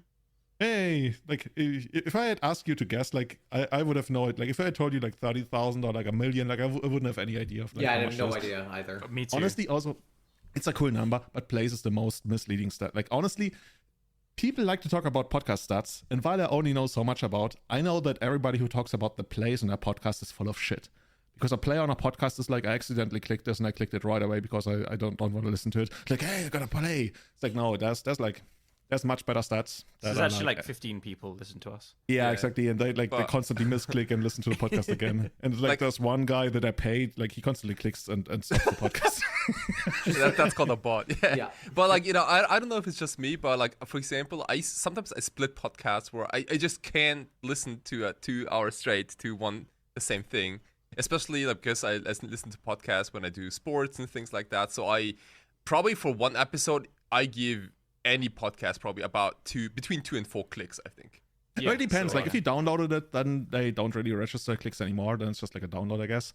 But yeah, it's the better stats are available. But I think like still 300,000. That's just like if you want to go with bullshit stats and compare our bullshit stats, then let's look at our 300,000k plays. Hell But yeah, honestly, I love it. that's still a lot. That's still, even for bullshit stats. That's like considering that we're like in the legacy space of like we're in a niche of a niche hobby. That's kind of cool. Yeah. Then the other thing that was a lot easier to count, we had 9 hosts over all the years. This would take consider- ages, God. Yeah. Yeah. 9, we should actually have like rings, 9 hosts. You guys are into a lot of rings, right? Which faction received like 9 rings? The Was humans. like humans, dwarves, Humans got elves? 9 rings. Yeah? Because they're the 9 Nazgul. Ah, okay. Yeah. I'm gonna trust it. Yeah, honestly, we should really have like everyday eternal rings. I'd love that. Then going on, like this is the coolest stat to me. We have 113 Discord community members because to me that's one of the biggest changes ever. We got the Discord community going. It just feels like it's night and day of a difference. Like you actually get to interact with people. You get to talk to the people that listen to. There's the real podcast. You get- engagement there. Yeah, and Matt, by the way, you should join. I can even make you like I can give you the role of a host, and your name is gonna be like in I'll gold never or, check like, it. orange. I'll never. Shout check outs it. to the Yeah. Warhammer channel. Woo! Honestly, the Warhammer channel made so much money for Games Workshop, it's actually insane. By now, it's a 4-figure amount easily. It might soon be like a 5-figure amount that we made for them, which is like, they're like, okay, sweet, we're gonna send you like a sticker or something. Oh, very lucky. No, but seriously, like the Discords, I didn't have it in the timeline because I actually don't know when we started the Discord, but that's another big, maybe one of the biggest changes, even bigger than Bob telling us to go bi-weekly. That's the big before and after event. So everybody, thank you so much for sticking with us, listening to us. Many of you even giving us money to run this thing. I guess we really couldn't do it without you because it's a lot of time. I mean, to be honest, we really couldn't do this without Julian. I think Julian truly doesn't get enough credit because you do everything, and we just sit around and chat. I don't do everything. I do a lot of things, but I don't do everything. I certainly Pretty don't much do everything. Shout outs to Julian for doing Yeah, pretty thank- much everything. So if Thanks, everybody dude. can send him a personal message and say thank you for doing this, that would be excellent. Yeah, Are you going to do that, Matt, afterwards? No, I'll just buy you dinner next time I see you. It's fine. No, actually, it's really cool because I had that as the last bullet point, but actually, let's jump to that. So many of you have actually like said hello on Magic Online, had said hello at events, wanted to take pictures, even just like shout us out to your friends. And that's also how the podcast spreads. And that's how you get to know that, hey, you're not only talking into the void, you actually reach people and you get to make an impact, right? And that's amazing. By the way, and speaking of impact returns coming up in early June. Master of July. Transitions. Fuck yes. God, dude, I'm crying right now. Yeah, Kai and I are going to be there. It's going to be there from the 7th of July. Big modern event, big legacy event. I'm going to be there commentating all of that. Kai is going to be there commentating legacy. And I think you got your big booth where people can challenge you, right? Right, yeah, I'm that's so gonna excited for happen. that. That's gonna happen on Sunday, but it's gonna be massive, guys. Like if you haven't booked your flight, please do it. I'm typically pretty bad at booking flights, but I did my homework this time. Nice. It's gonna be hot. It's gonna be sick. Like I can't wait. Really. It's going to be hot. It's going to be sick. That's the slogan for our podcast. Actually, did we ever have a slogan like your favorite most bi-weekly podcast or whatever? That's just like I don't think we that's did not cool. before. No. Matt, is that the podcast? Like, I guess you weren't that into like marketing the podcast that you would actually come up with a slogan. No, unfortunately, no slogan that I can think of except a bunch of very experienced players chatting about Legacy. You were gonna say weirdos, right? I was thinking about it. I thought about it. Yeah. So, and to round out the stats, I actually looked it up. We have 65 ratings on Spotify, and literally all of them are a perfect 5. I don't know if Spotify is just like gonna be like, huh, look at this. We are only gonna show you the perfect ratings. I didn't even know we had Spotify ratings. When Spotify didn't have ratings, I was advertising them on every podcast and asking people to give us ratings until literally somebody messaged me and was like, hey, Julian, I tried to give you a rating on Spotify. They literally don't have it. And then at some point they introduced it and I totally missed that. So yeah, shout outs to everybody. 65 ratings, all a perfect 5 is insane, because there's always somebody who doesn't like you. Otherwise, you're not doing it right, I guess. Well, thank goodness that person doesn't know how to leave a feedback on Spotify. That means we're not doing it right. they do know how to leave a feedback on Apple Podcasts, though, because on Apple Podcasts, we have 86 ratings and only 84 are a perfect 5. What are the One of them is a 4, which is like fair. Okay. And then there's a 1, which I guess might also be fair. That was me. The 4 was Kai. Oh. Yeah, I accidentally clicked the 4. It should have been the 2, probably. Nice, yeah. Yeah. By the way, did I ever tell you this? I'm not going to shout out the person, and they even apologized to me afterwards. The host of another podcast actually once reached out to me and like gave me shit for giving their podcast, I think, a 0-star rating. And I was like, what? No, I don't even remember doing that. And that podcast actually received a 5-star rating because it was like one of the first ratings they got. They thought like the color scheme meant that it was a 0-star rating, and somehow the name or whatever looked familiar and it sounded like it was me. And it was like, hey, come on, dude, I know we're like different podcasts, but you don't need to like give us bad ratings. I was like, what? And then like the next rating came in was another 5, and they were like, oh, that means 5. Like, yeah, apparently. It was out of 100. That's the thing. Oh, out of 100. 5 out of 100. There you go. No, but that person actually apologized to me. It's all good, all good. Even if they didn't, They like, better. that just like was a misunderstanding. Another stat that I found really interesting, and I'm gonna have you guys guess because you can get a ton of different stats from Apple Podcasts, and one of them is which city in the world is listening to you the most. And I want to guess, make you guys guess which North American city is giving us the most plays. Vancouver. Ooh. You guys don't know any North American cities, right? I'm gonna say yeah. I was gonna say like Seattle, maybe. Ooh, that's close. Like I mean, like Vancouver. Seattle is where all the magic happens, right? So Kai is the closest, actually. Ooh, shit. All right, I'll say Seattle as well then. I mean, I also don't really know many American cities, so Are you fucking kidding me? You're an adult. What is it? Tell us. It's the most obvious thing it could be. It's Vancouver, I told you. Of course, it's not Vancouver. New It's York. New York City. There we go. Oh, well, okay. I thought like that was gonna be the easiest because the other ones are gonna be actually. Okay. I'm so bad at America. Like I can tell you all the city names, but I don't know what they think is north. Like I would have said that's east, but whatever. East anyway, America, yeah. North America, famous North America, South America, and East America. I know North America, but I see. I thought you Well, meant like north of America. Okay, fine. Yes. Okay, I'm gonna let that count as an Okay. excuse. Europe. We're moving to Europe. What's going on? Yeah, by the way, doesn't Vancouver was actually Seattle was actually number 2. Okay. Okay. So Kai got pretty close, and Nice. Vancouver is also one of the highest. I think Vancouver might actually be 3rd. I think it was Callum, don't worry. I think we're gonna do this very same question next year. It's gonna be the same thing. I'm gonna All you say gotta the same do is thing. just Cool. So I now we go gotcha. to Europe. Which European city is giving us the most plays? And I'm pretty sure you guys are not gonna guess. Oh shit. You guys Okay. are not gonna guess. it's probably gonna be a capital. I would assume. Ooh, I smart. mean, Mr. Sherlock Holmes. Hey. I'd probably go like, damn. No, it's not. Definitely Okay. not Paris. Western Europe, at least. Can we get Eastern Europe out of the way? I'm gonna say Berlin. Can we get Eastern Europe out there? You gotta be careful what you say on this podcast. Did you literally say Berlin? Dude, that's so ambitious. Well, am That's- I guessing like Bulgaria? But is our honestly, top like listener, or Berlin what's is going on? basically Eastern Europe at this point. Well, my thinking is it's gonna be a more English-speaking country. Like I would probably say You mean like all Rome of is Germany? probably. I think Italy is like the country, the country of legacy in Europe, but I don't know how many of them listen to English podcasts. I was gonna say like Italy is just like I feel like its own universe at that point. Yeah, I think so. Like I would easily say it's like would be the place if it was every language, but I don't know. Yeah, Okay, is Honestly, it? I think Okay. Callum could actually guess it. I feel. I'm gonna go with London then. No. I know we're not actually Europe anymore, but London is like in the top 3 or 4, I believe. Okay. Oh damn. I mean, London makes sense also because it's so big. But Is it Munich? It's not Munich. Is it like Amsterdam? Dude, there are not many cities left. So I Go on, Kai. Okay, I'm gonna help you out, guys. It's Stockholm. Stockholm. Oh, really? That's Okay. kind of surprising. Actually, it's not now. Now I think about it. Makes No. a lot of sense, right? There's Yeah. a legacy community. Everybody speaks English. Yeah. They're like pretty international. Yeah. Shout out to Swedish Massive. Woo.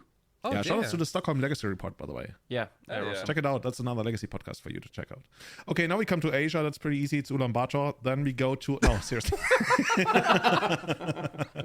can you guys guess which Asian city is giving us the most clicks? Beijing. No, actually.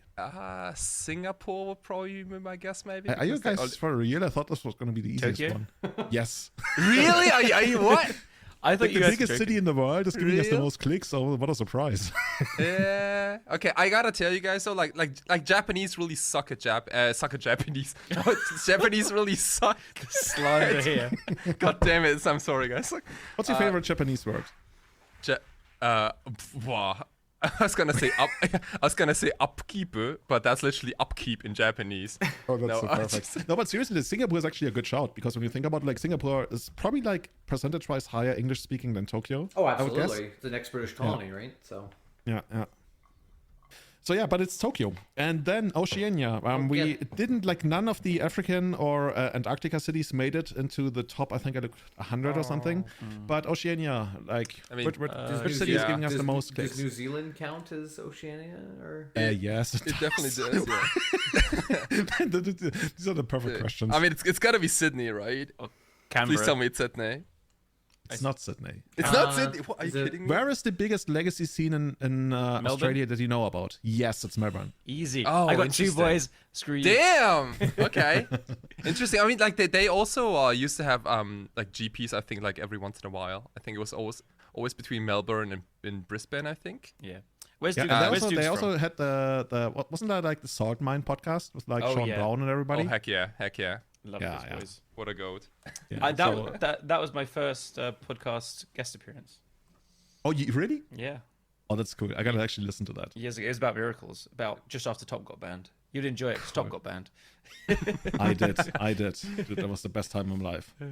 That's good times. Yeah. So, couple of random stats here. Which of our 148, well, I guess 147 because this one isn't included, because obviously this one is gonna have the best metrics in every kind of way, right? Which episode did people complete the most percentage-wise? And I guess I shouldn't be asking because Yeah, I was the about to answer's say- already right there. Like, we already see the answer, and there's no way we can guess that. Yeah, I mean, yeah. So our most completed episode from everybody who tuned in is actually, that's pretty insane, is number 51. So one of the earlier episodes, and it's called Legacy is Balanced or Great. Or is it? What was the format like around then? 51 would have been what, 2016? I'm just scrolling up. 51 is literally the episode after Callum's first guest appearance. That's the episode where Eric Landon joined us. that's Oh, because February. everyone enjoyed the one so much before. That's and they were February like, let's- 2019. Yeah. Yeah, that's February 2019. And I remember we had like a feature image Ooh, of... I've looked it up. Following the ban of Death Threat Shaman and Gutaxian Probe. Blah, blah, blah, blah, blah. That's right. Okay, yeah, that was a pretty big deal. I guess I I can see fucking that. hated Yeah. that, but anyway. I burnt a Gutaxian Probe and made a video that day. Oh, it was great. Actually, a lot of people did. That's kind of Yeah, crazy. Okay, yeah, so that's that. And 97% completed, which is like completely insane. I mean, you could think not that many people listen to it, but like by episode 50, we had a pretty good listenership. Plot twist, it was 3 minutes long. Or only 2 people listened to it. One of the 2. Yeah. While you literally mathematically can't get to 97% if only like 2 people listen to it, right?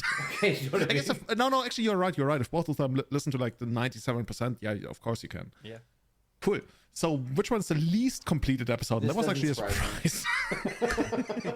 Our least completed episode, only 60, like on average, people listen to 16% of the entire Was episode. Callum's first episode. Almost. That was the second verse now. Our least completed episode is So this actually is- Alpha, an introduction. Yeah, this is what turned people off from the podcast. And Number 1, our very first episode is also the least completed episode. And I thought about this. I mean, obviously the audio quality is like abysmal. It's like straight from hell. But I can actually kind of explain that one to me. You know, as the podcast grows, I sometimes do that. You go back to the very first episode. You were like, where did these guys come from? And then you just get like a listen tiny taste, right? Yeah, exactly. Yeah. And then you're like, okay, I'm just so happy they didn't stay at that quality. Yeah. I bet a lot of the old plays, like, where did you host it from episode 1? It might not have been on these outlets as well and stuff. Yeah, and That's it's true, harder to that's true. find, and yeah. Yeah. Oh, that makes so much more sense. Yeah, because it was hosted by Eternal Eternal Central, and Yeah, now I'm exactly. hosting that. So now this is literally only all the people who went back and listened to the first episode. So what I'm hearing is it's like all set up by you. Like it's, well, like bad This is data. all for Julian. Yeah, is all- I Julian's, just love it. Julian's just trying to shit on the old stuff. Like, oh my god. No, honestly, I love that. Like, that's why I want to continue the legacy of Everyday Eternal. You are the 16%. might actually be, you know. Sometimes when I transitioned everything to the new website, which is like 99% complete, I would sometimes get emails, hey, all of a sudden all of your episodes have been listened to once. I was like, yeah, that was me testing out whether it was like working. So yeah, the last stat that I got here, and that is the most played episode, and that's actually kind of interesting to me. All of them are newer episodes in the 100s, which Yeah, I that's guess makes a lot of sense. Yeah, better quality, and I'm not on them. You might actually be on some of them now that I look at that. Actually, you were not on any of them. Correct, yes. But so in third place, it's basically a tie because there were just like a couple of plays between each other. I couldn't really like figure out any of them. In third place of our most played episodes, that's 144. Our Legacy 3x3. That's a pretty recent episode, right? That was like 3 episodes ago. Yeah, that's surprising actually. And it that's was cool. like really, Nice. really good stuff. Yeah. Then another like shared third place, 121. Is it time for the nuclear option with Lawrence Harmon? And I think we talked about like reshaping the formats in like big strokes, right? Like huge band, like either we do nothing or we do huge bands or something.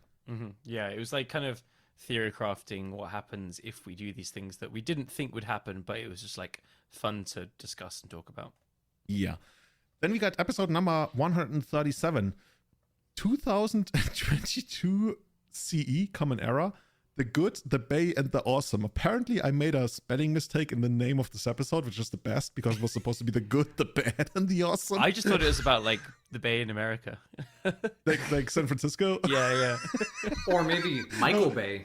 Who knows? No, when you Yeah, think about like yeah. the Y, at least on a German keyboard, is not that far from a D. So see. literally, it was supposed to be the Good, the Bad, and the Awesome. People are probably like, you know what? This I have no idea what this is. Let's listen to it. The Good, the Bay, and the Awesome. It's probably just a legacy deck name. Yeah. I don't even remember anything about what we talked about there. Next time I make a deck that has any reference to like bad, I'm gonna call it Bay instead. It's great. It's great. The Bay. Only good. No Bay cards. yeah. No Bay cards, Delver. Cool. Then we got episode 142. Ban and ban it goes. Where it stops, nobody knows. So you at this point you recognize a pattern, right? People just love ban talk. Yeah. Well, the thing is, this is straight after EI and White Plume Adventure got banned. True. So true. it's when the format gets shaken up, which for me that's exactly the same. Like just to use an example, Warhammer there's a new edition coming out like in 2 weeks' time, and so I'm kind of like I've kind of been on a downer of Warhammer recently, been like playing more Magic recently, but like it's all about to change. So I'm now back to listen to the podcast I was listening to again. So people just like new shake-ups and new things and stuff, and it makes total sense. So you're basically saying like we should advocate for more bans to get more clicks. Yeah. Yes, Hashtag- Or unbans. There we go. Conspiracy, dude, unbans. Seriously, if they unbanned a relevant card, that would be insane. Honestly, if we got an episode about a new card, or rather a card that was previously banned, something like Survivor, right? And then the first card in Legacy to ever be unbanned after, you know what I mean, right? Not banned from the beginning, but actually saw play, then was banned.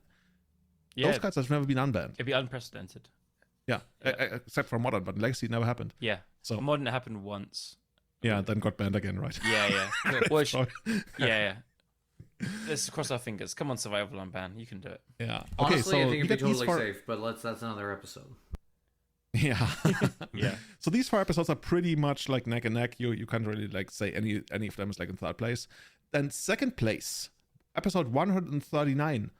ultimate ban list review episode. No. just no clickbait in the title. It's Yeah, all right. dude. I think we see a little bit of a pattern here. Just shameless. It was the ultimate ban list review episode, wasn't it? I think it was. I think we went through the whole of the ban list and talked about every single one. 8-hour episode. Yeah. Oh yeah, pretty much. We There was condensed some that. I really good edited it moments down. where like Julian was like, is Mana Crypt safe or Mana Vault safe? And me and Kai were like, dude, Dude, what? that was so freaking hilarious. Holy shit. Wait, did I like, actually I ask think that? like Yes. dude, we even mentioned that like, Demonic Tutor is actually not that good, like we said stuff like that. It's kind of unbelievable. But I think I think the main reason for people to listen to or to like an episode like this is probably because everyone has like a lot of gems in there in the basement, lots of magic cards in the boxes, and there could be, maybe there is something that could be unbanned, and maybe I got like 20 copies of it, like that sort of thing. Actually, do you guys have any cards that are banned in Legacy that don't see play in any other format that would like spike insanely in price if they were unbanned? Is there such a card? Like Survival, for example. No comment. Oh. No comment. like Matt is actually sitting on all of them. Wizards is gonna be like, Yeah. you know what? Do you realize there's none of these cards on the secondary market, so it's actually a safe unban? I only have 8 Korean Survival of the Fittest, okay? I'm not a hoarder. Shameful. Shit, dude. Shameful. Which color is gonna be your next Porsche? That's the hope. And then we got the number one. I have no idea what went wrong there, but it's episode 129. Callum wins the Legacy Challenge and mailbag. This is so surprising. Oh, what? Yeah. You guys are like, Wait. yeah, what the hell? Wait, was that the episode where you won with Esper No, this Mentor? was No. Painter. Oh, well, that's garbage. I mean, No, because I thought that was know like the why. Esper Mentor thing, because like It people was the love most Esper Mentor. short-lived deck of all times, right? yeah, I mean, it was never good. It was just fun. Like, yeah, I don't know how I won that challenge with it. I'll be honest. I don't know. Like, this is a complete surprise to me, but the only thing I can think of is like Painter is a dearly, dearly loved deck in Legacy, and it has never been like since the banning of Top. It was never great. It was always like. I think it was better than people like kind of expected and stuff, but it was always like tier 2 towards the bottom. And then I don't know, I just been playing it a ton and iterating on it a ton, and then it was like kind of the first big win for it in a long time, and because people love the deck so much, that's my guess. I don't know. Or maybe it's just lucky that I get to be like gloat and be like, I mean, screw you guys. we had some other episodes where, for example, Kai wins etc., or where I won some challenge, but none of them came anywhere close to like you winning. And I think part of that is like you are considered like the mad scientist of us. So if you win with something, it's usually like something innovative, like something really crazy. Like when we win, it's like our signature decks. But for you, it could be anything, right? Fair enough. Yeah, did we even do an episode on the Esper deck? Because that was... We kinda did, and then you stopped playing it, and I think you just like were tired of winning or something. No, the deck didn't win that much. I don't know. Yeah, Yeah, no, because fair you enough. stopped playing it. Yeah. I don't know. I do like that. I had to Google this episode to see the description. I do like what you've written. We planned this episode as a mailbag one, and then someone had to go and win the Legacy Challenge with Painter. That's always like Miss the our worst plans. thing, right? Typical Callum move. Shameful. It actually, like, always, I feel like we might be washed up, like, competitive-wise sometimes, and then, like, oh, all of a sudden, like, Callum drops to the chat and it's like, oh, I have to go now. Oh, no, you have not to go. Matt has to go in 20 minutes. I just did a chat over here. And, I did this, I did that. I'm like, okay, let's talk about that. But yeah, this is our most listened to episode. Callum, you gotta win. By the way, I for the first, like, 20 episodes, I kept calling you Calum. Yeah, and I didn't say You anything. never spoke up. I was like in two minds of like, I don't care, and it's kind of funny if I keep ignoring it. Okay. By the way, before we move on, here's another caller, and I'm just like getting another message. Hey there, cheers from Italy. This is Nosman, and I have a question for the whole Everyday Eternal crew. Since you all guys play combo, in your opinion, what's the best? Spell combo or permanent base combos? Bye. Hey, thank you so much, Nosman. Yeah, it's pretty clear, right? Was that a real question? Oh god, no. I've got an interesting answer. But shout out Nosman, like I love that guy so much. We met at the I guess second last 4 seasons now. He's just the nicest guy. So I've got a weird one, whereas like Painter is obviously permanent combo, but I think Ant is one of the most beautiful, amazing decks in Legacy ever. And like Right. I think I'd say spell combo is cooler. So here's something. So spell-based combo, good example, Doomsday. Permanent base combo is obviously Painter. If they play against each other, though, the permanent base combo somehow manages to win more games, which is I really can't explain how that ever happened. But I don't know. Yeah. I mean, it's just about skill, right? Skill difference. God damn it! Honestly, I think in the long run, permanent base combo is just more fun because you usually explore slightly more aspects, like strategically of Magic. Whereas I think with spell-based combo, you have more avenues to. I'm not even sure if it's like more about outplaying. Like you can severely outplay your opponent with like Painter and Elves and stuff. Yeah, to be really cheesy for a moment, like it's just such a personal preference thing. Like I say I like spell-based combo more, but I specifically like kind of like Dark Ritual. Massive things like Storm count basically. I don't like Show and Tell or whatever and stuff. And Painter being my favorite deck ever, it's clearly nothing like that. It's almost like a mid-range deck now with like a combo flare and stuff. But I don't know. There's something about like watching the GP Prague finals. Like, oh, dude, I was gonna bring that up. And it's just the most. It just makes you like send shivers down your spine. Like this game fucking rules. Yeah. May I say something smart? No. Yeah. Okay. So with there's one problem with permanent base combo. Like let's say like Grindstone Painter, for example, is that not only can you counter these cards, you can also destroy them. But you can never destroy Dark Ritual, or you can never destroy Doomsday or Tendrils of Agony. This is like Tendrils is eternal. Dude, I think I've never felt this smart in my life. Yeah, boy, you got it. Nice. Thank you. Matt, did you actually ever play combo decks in Legacy? Like seriously? So Enchantress is a combo deck, right? It can have a combo finish, I guess. Yeah, I think totally is. So I think the answer to the question is I think that both permanent and spell-based can be good in their own way. I feel like in some ways though the spell-based is harder. Cop out. Fine. Do I play combo sometimes? No, mostly not. No. And if I do, sometimes it's going to be Siege Rhino and Recurring Nightmare is kind of like a combo. It's going to be permanent based and not spell based. Yeah. See, that's what I'm talking about. I'm very much a permanent based combo man. I'm a combo man. Yeah, I've become like such a combo enjoyer these days. Like I play fair decks every now and then, but I don't know. Combo is the place to be. It's so fun. Right. Cool. Goodbye. Here's another message coming in quickly, guys. Hey everyone, Martin here, Neville Shoot. Just wanted to drop a line. You guys are awesome. Always looking forward to the next cast. So yeah, keep it up to another 10 years. Dude, thank you so much, Martin. I guess Martin is part of the... Martin, we love you. Spell-based. He is like an OG, old school spell-based combo dude. Yeah, hell yeah. Very, very much so, But he said something interesting, to another 10 years of this. Boy. Easily, right? Oh, easily. Oh, God. I mean, 10 years from now, we're going to have like our Elon Musk brain chip or whatever. It gets like streamed straight into your eyes or something. God. I don't know. We will see how that works. Yeah. We will see about that. But guys, now it's actually time for... We need some music. I'd be excited for this. Yeah. The Everyday Eternal Podcasting Awards are upon us. These awards came about literally 2 days before the episode. We had the idea, you know what, let's actually like have everybody take part in figuring all of this out. And we have 6 awards and 1 special bonus category. So we will start out with a very special bonus category. And the question of that is, what actually is Matt Pavlik's role on the podcast? Guys, do you have any idea? Oh, to make Siege Rhino a thing. Yeah. Again. Yeah. that's I should make a hat that says "Make Siege Rhino Great Again," but you know, whatever. Like Siege Rhino. Yeah. Right. How would you like abbreviate like MSR? Oh, that was like it's too many. MSR. Yeah, it's too many. Yeah, no good. It almost sounds like multi-resistant, like infection, whatever.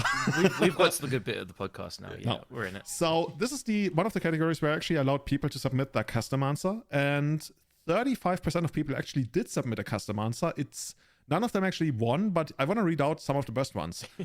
There's literally infinite answers referring to Siege Rhino. Like, okay, the very first answer was like, he does all the things. Military Rhino representative, guy in the background, Nick Fit expert. Nice. The only legacy playable Siege Rhino, Clifford Baines of Everyday Eternal. Who's Clifford Baines? Do you guys know? Is that somebody's alter ego here or what? I even tried to Google it and I couldn't find it out.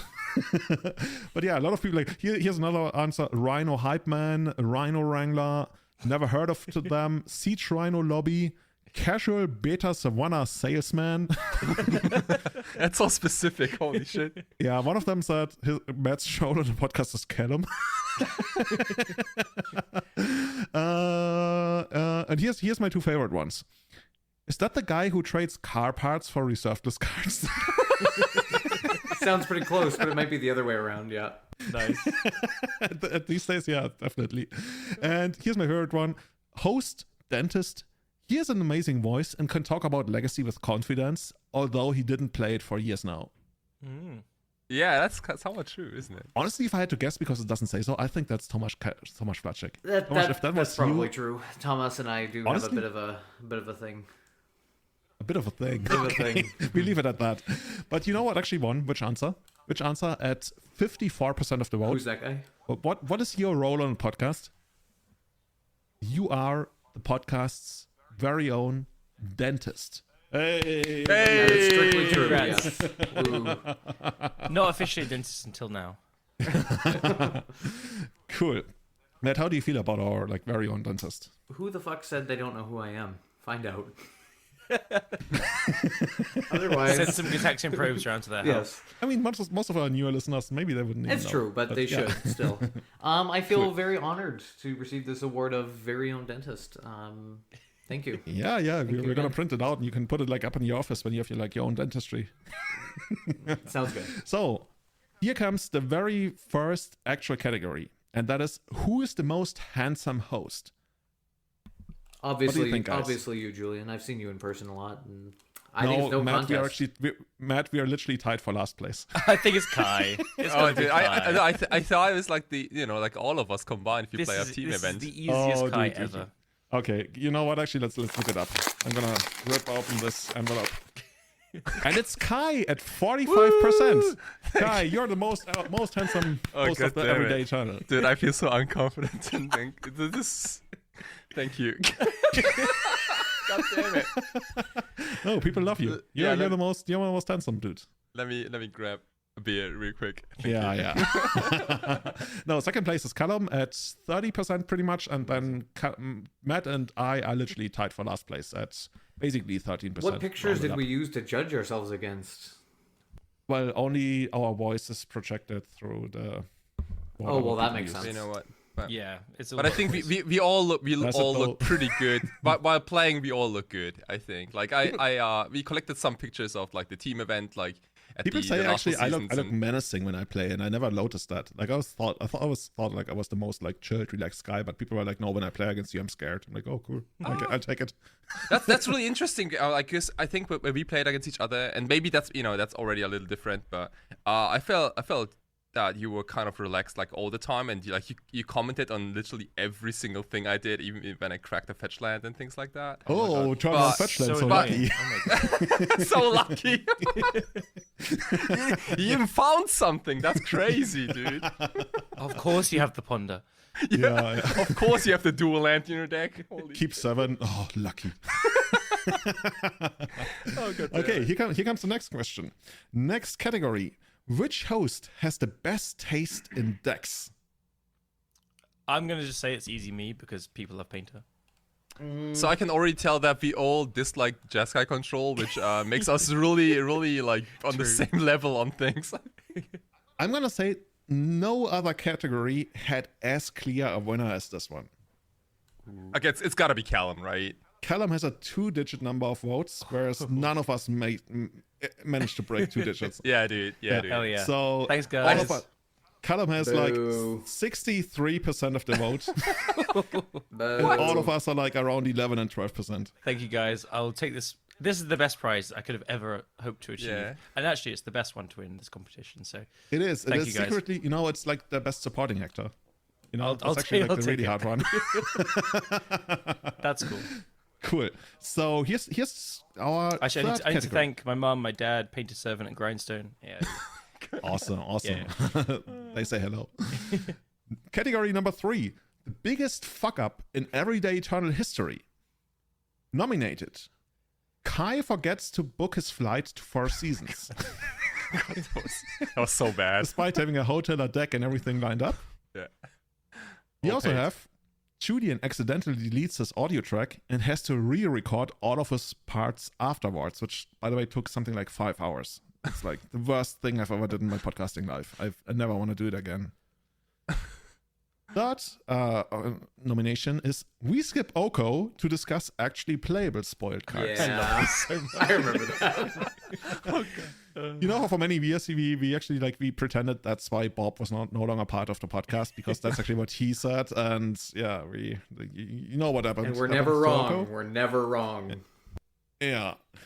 And fourth thing nominated for this category, Callum becomes a permanent host. It's up there for sure. Yeah. So this is basically a 2-horse race. Like we have two categories that are kind of neglected. And what do you think, guys? Oko. Which Oko. thing actually ended up winning? Yeah, Oko. I mean, Oko is kind of ridiculous. I think Kai wins, but Oko's second. Okay, let me look it up. Okay, here it is. We skip Oko to discuss actually playable spoiled Nice. cards. Cool. Yeah, dude. This is just too insane, dude. Like you can't like. It's like, nah. Yeah. Imagine like at that point somebody had stopped us and told us, this card is actually gonna get banned. We're like, yeah, sure, your mom is gonna get banned. Is it like the biggest miss in podcast history? No. Honestly, in Legacy podcast history, It probably is, yeah. I mean, you remember when Jeremy didn't counter the, what was it? Oh, the ad nauseum, because he wanted to microchip up the 10 rules. Sorry, Jerry. Peace and love. Peace and love. He top ended the Legacy GP, so all the power to him. With 62 cards. Oh, that's even better. I think this was an SCG top 8, but he top 8 with the 62 cards. 2 of them were Cataxian probes, because they're not really cards. Sounds about right. Yeah, but Yeah. I mean, who are we to talk? We dismissed Oko, so. Yeah. Oh, yeah, same Okay. league. Okay, so now we got like 3 more categories, and this one is, what is the best holiday to go on? Is it a Kenyan safari with Julian, exploring Japan with Kai, or drinking beer in an English pub with Callum? Wait, what I the gotta fuck? say Why this- am I not on there? Because I couldn't really figure out what we would do with you in Canada. Go on a rhino just safari. getting Yeah, it too okay, I see how it is. cold. I think this is like Kai's got to win because Japan's just way cooler, like by a lot as well. I don't know. Kenya's pretty cool, I guess. I don't know. Julian doesn't really talk about Kenya very much though, so it's hard to tell what it's like. I'm gonna say This is Safari. actually the craziest category. This is the craziest category because every single one of those items was leading throughout the last 2 days. Ooh. Ooh, Yeah. okay. Why the So- fuck is people voting for me? That's weird. Okay, people love beer, dude. Like I that's mean- the easy answer. But you can have beer in Japan and Kenya. But Yeah, but not with Callum. That's true. That's true. Yeah, You know yeah. what? This is so neck and neck, so close. Like if I like F5, something might win, something else might win at this point. But in the end, like initially, exploring Japan with Kai started out as the biggest thing. Like it had such a huge lead. I was like, okay, this is like nothing is gonna change that. But let me find out what actually won. It is Kenyan Safari with Julian. Hell yeah, dude. rigged. It finally Absolutely rigged. paid off. It's good. It's good. You can tell how close it was. It was 35% of the vote. You know what I like about this so much is that the Kenya Safari with Julian is like the furthest away from Magic, right? Like exploring Japan with Kai, you could probably go to some card stores, maybe play some events and things like that. And drinking beer in an English pub with Callum is Which also is Cube. somewhat related to some casual games or Cube or whatever. But Kenya Safari with Julian, like there are no LGSs nearby, and Yeah. That's true. I like that a lot. That Yeah. people also like take that bridge to something Honestly, they're completely unfamiliar with. For the longest time, I was trading both of you guys like pretty far, and I was like, okay, maybe drinking beer with like Callum in English pub is gonna win, and then that overtook Kai, and I was like, okay, then Callum's gonna run away with it, and like apparently, like in this last part of this day, the Kenyan Safari really took over. Nice. So it's really close. It's like 35% versus rounded 34% versus 31%. It's actually insane. Damn. Yeah. So We people love wanna you do all of guys. that. Yeah. We love you guys. We're gonna do all of them. Yeah. Oh, dude, imagine if you did like all of that in order. In that order. Yeah. Cool. So now our second to last category. Your favorite previous host of Everyday Eternal. So we got Jacob Corey, Sam Craven, Sean O'Brien, Bob Wang, Eric Landon. And I added another category, which is like, are you sure these guys are real? Because a lot of listeners these days don't know any of our previous hosts, I guess. So what do you think? Who Sean O'Brien. or which category you want? Absolutely. Sean O'Brien. So I'm guessing Bob because everyone knows Bob. Yeah, I would probably also either Eric Landon or Bob, I think, but a lot of people like Bob, and also Bob's he's got also some bad will from the Bob Bergmas thing, though. Yeah, but he handled it really well, I think. Dude, but he's like crazy good at Magic, like. But so is, but so is Jacob Corey, like so are most other guys too. So let's actually look it up. So it's Bob Wang, but it's pretty close. Like Bob got 39% of the vote, and Are You Sure These Guys Are Real got 36% of the vote. I wouldn't have guessed that, I'm going to be honest. But honestly, like Matt, didn't you mention Sean? Sean was actually leading initially. Like Sean was actually good. Before I paid to get all the results, Sean was the leader. Like he might have taken the is it the crown? The award, let's call it. As he should. So yeah, Bob was super amazing to send us a message. And Bob, yeah, you didn't know it at the time, but you are the most beloved previous Everyday Eternal host. And this is the message he sent us. Hello, this is Bob Huang here, former host of Everyday Eternal. I'm really excited about this 10-year anniversary episode. That's really just kind of an amazing accomplishment, an amazing journey. I mean, just thinking back 10 years ago, 2013, I think that was really when podcasts were starting to kind of kick off, and Everyday Eternal was definitely one that I would listen to. And it was really cool later kind of meeting the rest of the cast, kind of some of the OGs. Jacob Corey, I think, was the one who kind of introduced me to the rest of the cast. And actually, I remember meeting the group around kind of GP Denver back in I forget, it was 2012. I think it might have been 2013. January 2013, and so that was my first Legacy GP, and then just meeting the cast, they were kind of like celebrities to me. I was a little starstruck, but it was really cool, meeting them, getting to know them, and then like later on kind of becoming part of the cast. And I was when I was on the cast, I was kind of the data guy. I really liked kind of collecting metagame data, and it's something I still kind of enjoy doing. I've kind of taken a little bit of a break from playing Legacy. I still play kind of the monthly showcase challenges, but I'm definitely a little bit more hands-off than I have been in quite some time. But I still like enjoy seeing the metagame trends, seeing what's happening, and it's really kind of exciting what's going on in Legacy.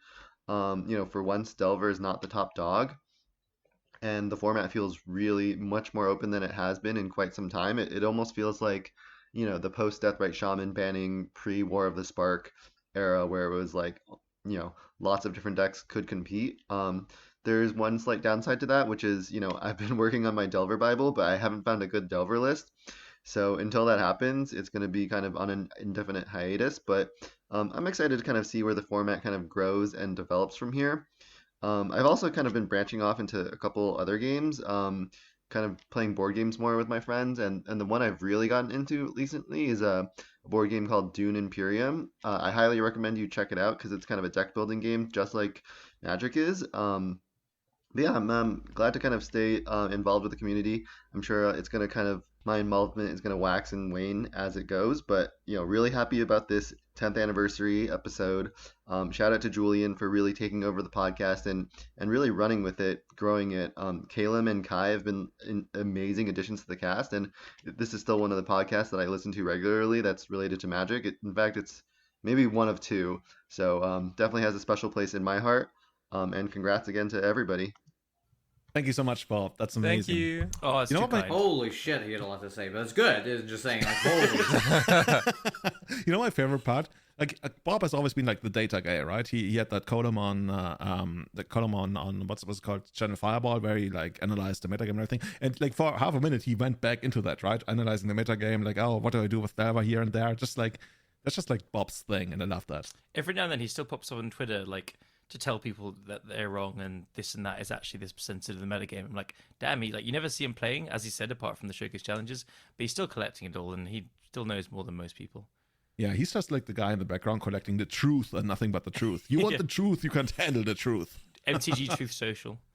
Oh my god, that's honestly, do you think there's like people like discussing non-political things on that platform? Nope. No, yeah, that would be.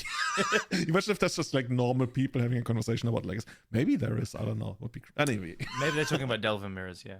Yeah. So Bob, thank you so much because we reached out on rather short notice to previous hosts, and Bob is even on vacation and sent in the voice message, and I'm so happy for that. So Bob, thank you so much. Would love to see you again. I think the last time was around 2017 when Kai, you were there, right? When we went to Vegas. Yes, for the GP. absolutely. Good times. Great times when Kai locked out 20 people out of our apartment because he took the key and Wait, what? That's another candidate for the biggest fuck ups. I was about to say, why isn't that up there? Yeah. Yeah, I probably should have put it in. Like we had a big pool house and like a kind of crazy guy. Like I will always remember the book he had in this apartment. It said, "Jesus wants you to be rich," and it was like about basically how you can justify wanting to be rich in the face of like Jesus telling you like to not be greedy and stuff. Anyway, so yeah, Kai took the key, and then we came back from someplace and nobody had the key, and Kai was like, I don't know, playing poker or something. And in the middle of the night he came back and we were like, oh, finally we can get back into the house. God. But yeah, last category for the night. Is that like the most important one that they do in the Oscars? I don't know. Favorite returning guest on the show. Over the years, we had something like 30 different guests, and I didn't really want to put all of them to the vote because that's at that point it doesn't really mean anything because one person gets like 2 more votes than the other. So I took everybody who was a guest on the show at least twice. And first of all, I have to say a big sorry to Jarvis Yu, because Jarvis was actually on the show twice, and I didn't put him up to the vote because I didn't realize he was also on episode 65. I knew he was on episode 58. But I didn't realize he wasn't 65. I only realized it today when I went through a couple of like older episodes to check something out, and all of a sudden there was his picture, and I was like, "Oh my god, we didn't put it in the title." Honorable mention for him. He gets a lifetime achievement award, and like nobody else, like in Legacy, deserves it more than Jarvis, right? Yeah. I mean, that even makes sense. That's not even like something I would make up. Guys, come in and agree with me. Yes. We'll see. I know it's been 2 hours into the cast. Here's what I'll say. I would say favorite returning guest, Marius Hausman. Marius is, because you have to meet him in person, right? You have An to experience. Yes, exactly. And I think once you meet him in person, and then you can just imagine him talking on the podcast, it's always entertaining. Is it just the Marius Houseman experience? Exactly. Yeah, pretty much. The name of the deck. That's like his own brand, yeah. Marius can take this because he makes fun of his own English. Like he himself makes fun of his own English, because one of our reviews on one of the most obscure podcasting platforms I have never seen, but I noticed we have a review there, and I go in there and it's like a perfect review, but the person mentions, oh, it was a great podcast, but I had to cut out my brain because it didn't. Anyway, I don't want to bet. Like, I'm only doing this because I know Marius very well, and he's like the first person to make fun of himself. But yeah, he's been on like a couple of episodes. He's one of those guys who's like a legacy juggernaut, or at least has been for a long time. Then he started having children and started playing Stompy decks. But he's never ever present on any kind of social media. That's why I wanted to have him on the cast a couple of times. Well, so that also means we can make fun of him and he'll never find out, so it's perfect. No, he might actually listen to some of the episodes, but he probably wouldn't listen to a 2-hour episode. Yeah. So towards the end. No, I remember when I was getting more into Painter, I remember you messaging him his messages to get to me and stuff. It was quite cute. Yeah, I was like, can't you, like, Marius, can you just like talk to Callum directly if you want to discuss this deck? Like, I don't want to be relaying messages all the time. But honestly though, like, I know that a lot of people don't like him, because like he can be quite so. I've already talking so much about Marius. He didn't even win the award, spoiler award. But he's one of the few people in Legacy, and I've always gotta give him that. When he realizes he was wrong, he will be the first person to admit it. That's cool. When that's something I really appreciate. Yeah. That's also like why I still like discussing stuff with him. He's like not completely. He's not too proud to admit that he's not perfect. Yeah, exactly. Unlike somebody here. All of us. By your powers combined, I am that's Captain Proud. That's like the next award, you know. He's been playing forever as well, right? Like I remember you showed me that video of him against the Russian player who plays like 3 Mox Diamonds on turn 1 into a knight, and he was playing like Stifle Knot. What GP Dimitri was that? Nikitin. Yeah, Dimitri that's the Nikitin, one. turn 1 night at GP Madrid 2010. That was then I had to censor like Marius's name in the YouTube video because his students, he's a teacher, started like scribbling like Nikitin rules and all over his all over their like worksheets, and he was like, "What the fuck?" Anyway, so yeah, this is the last category, and nominated are James Sue of Everyday Eternal. He wishes. No, shout out to James of Humans of Magic. Max Gilmore of Min Max Block, Dougal Warby of Dukes on Twitch, and I guess also what's his name? The Green Sun Zenith. Yeah, exactly. Yes. Marius Hausmann of Notoriety. Of Marius Hausmann. The Marius Hausmann experience. .com.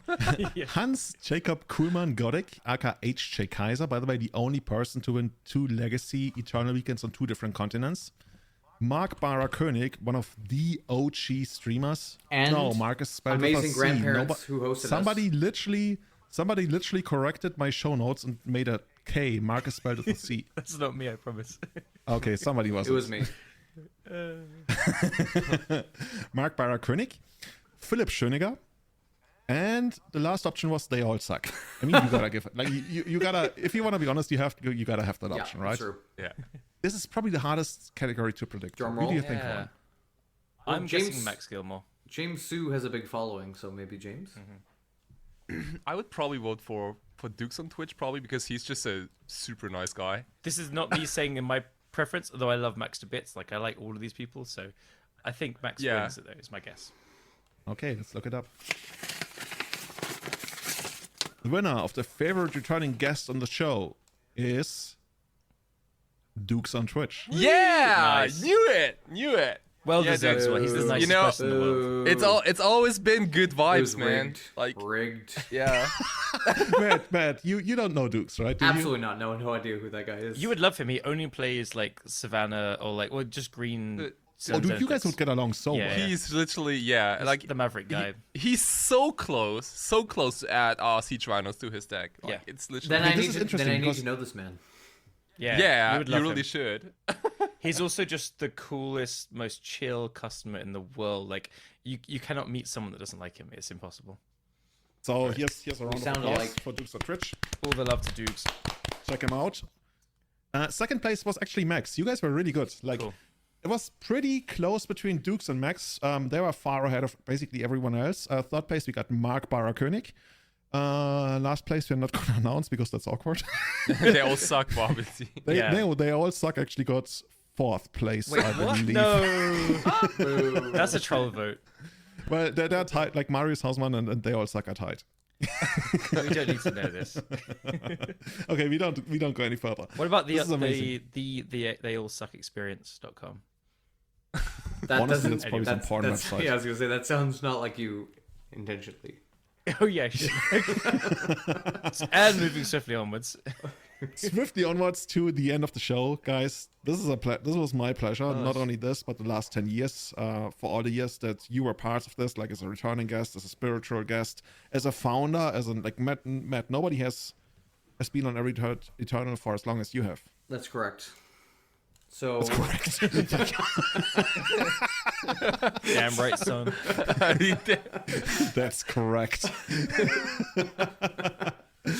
No, seriously, I have no idea how you would actually end an episode like this, because that's just like you never wanted to end. Exactly. I mean, I would say, the 10-year, like I've been playing, obviously I think a lot of us have been playing Magic a long time.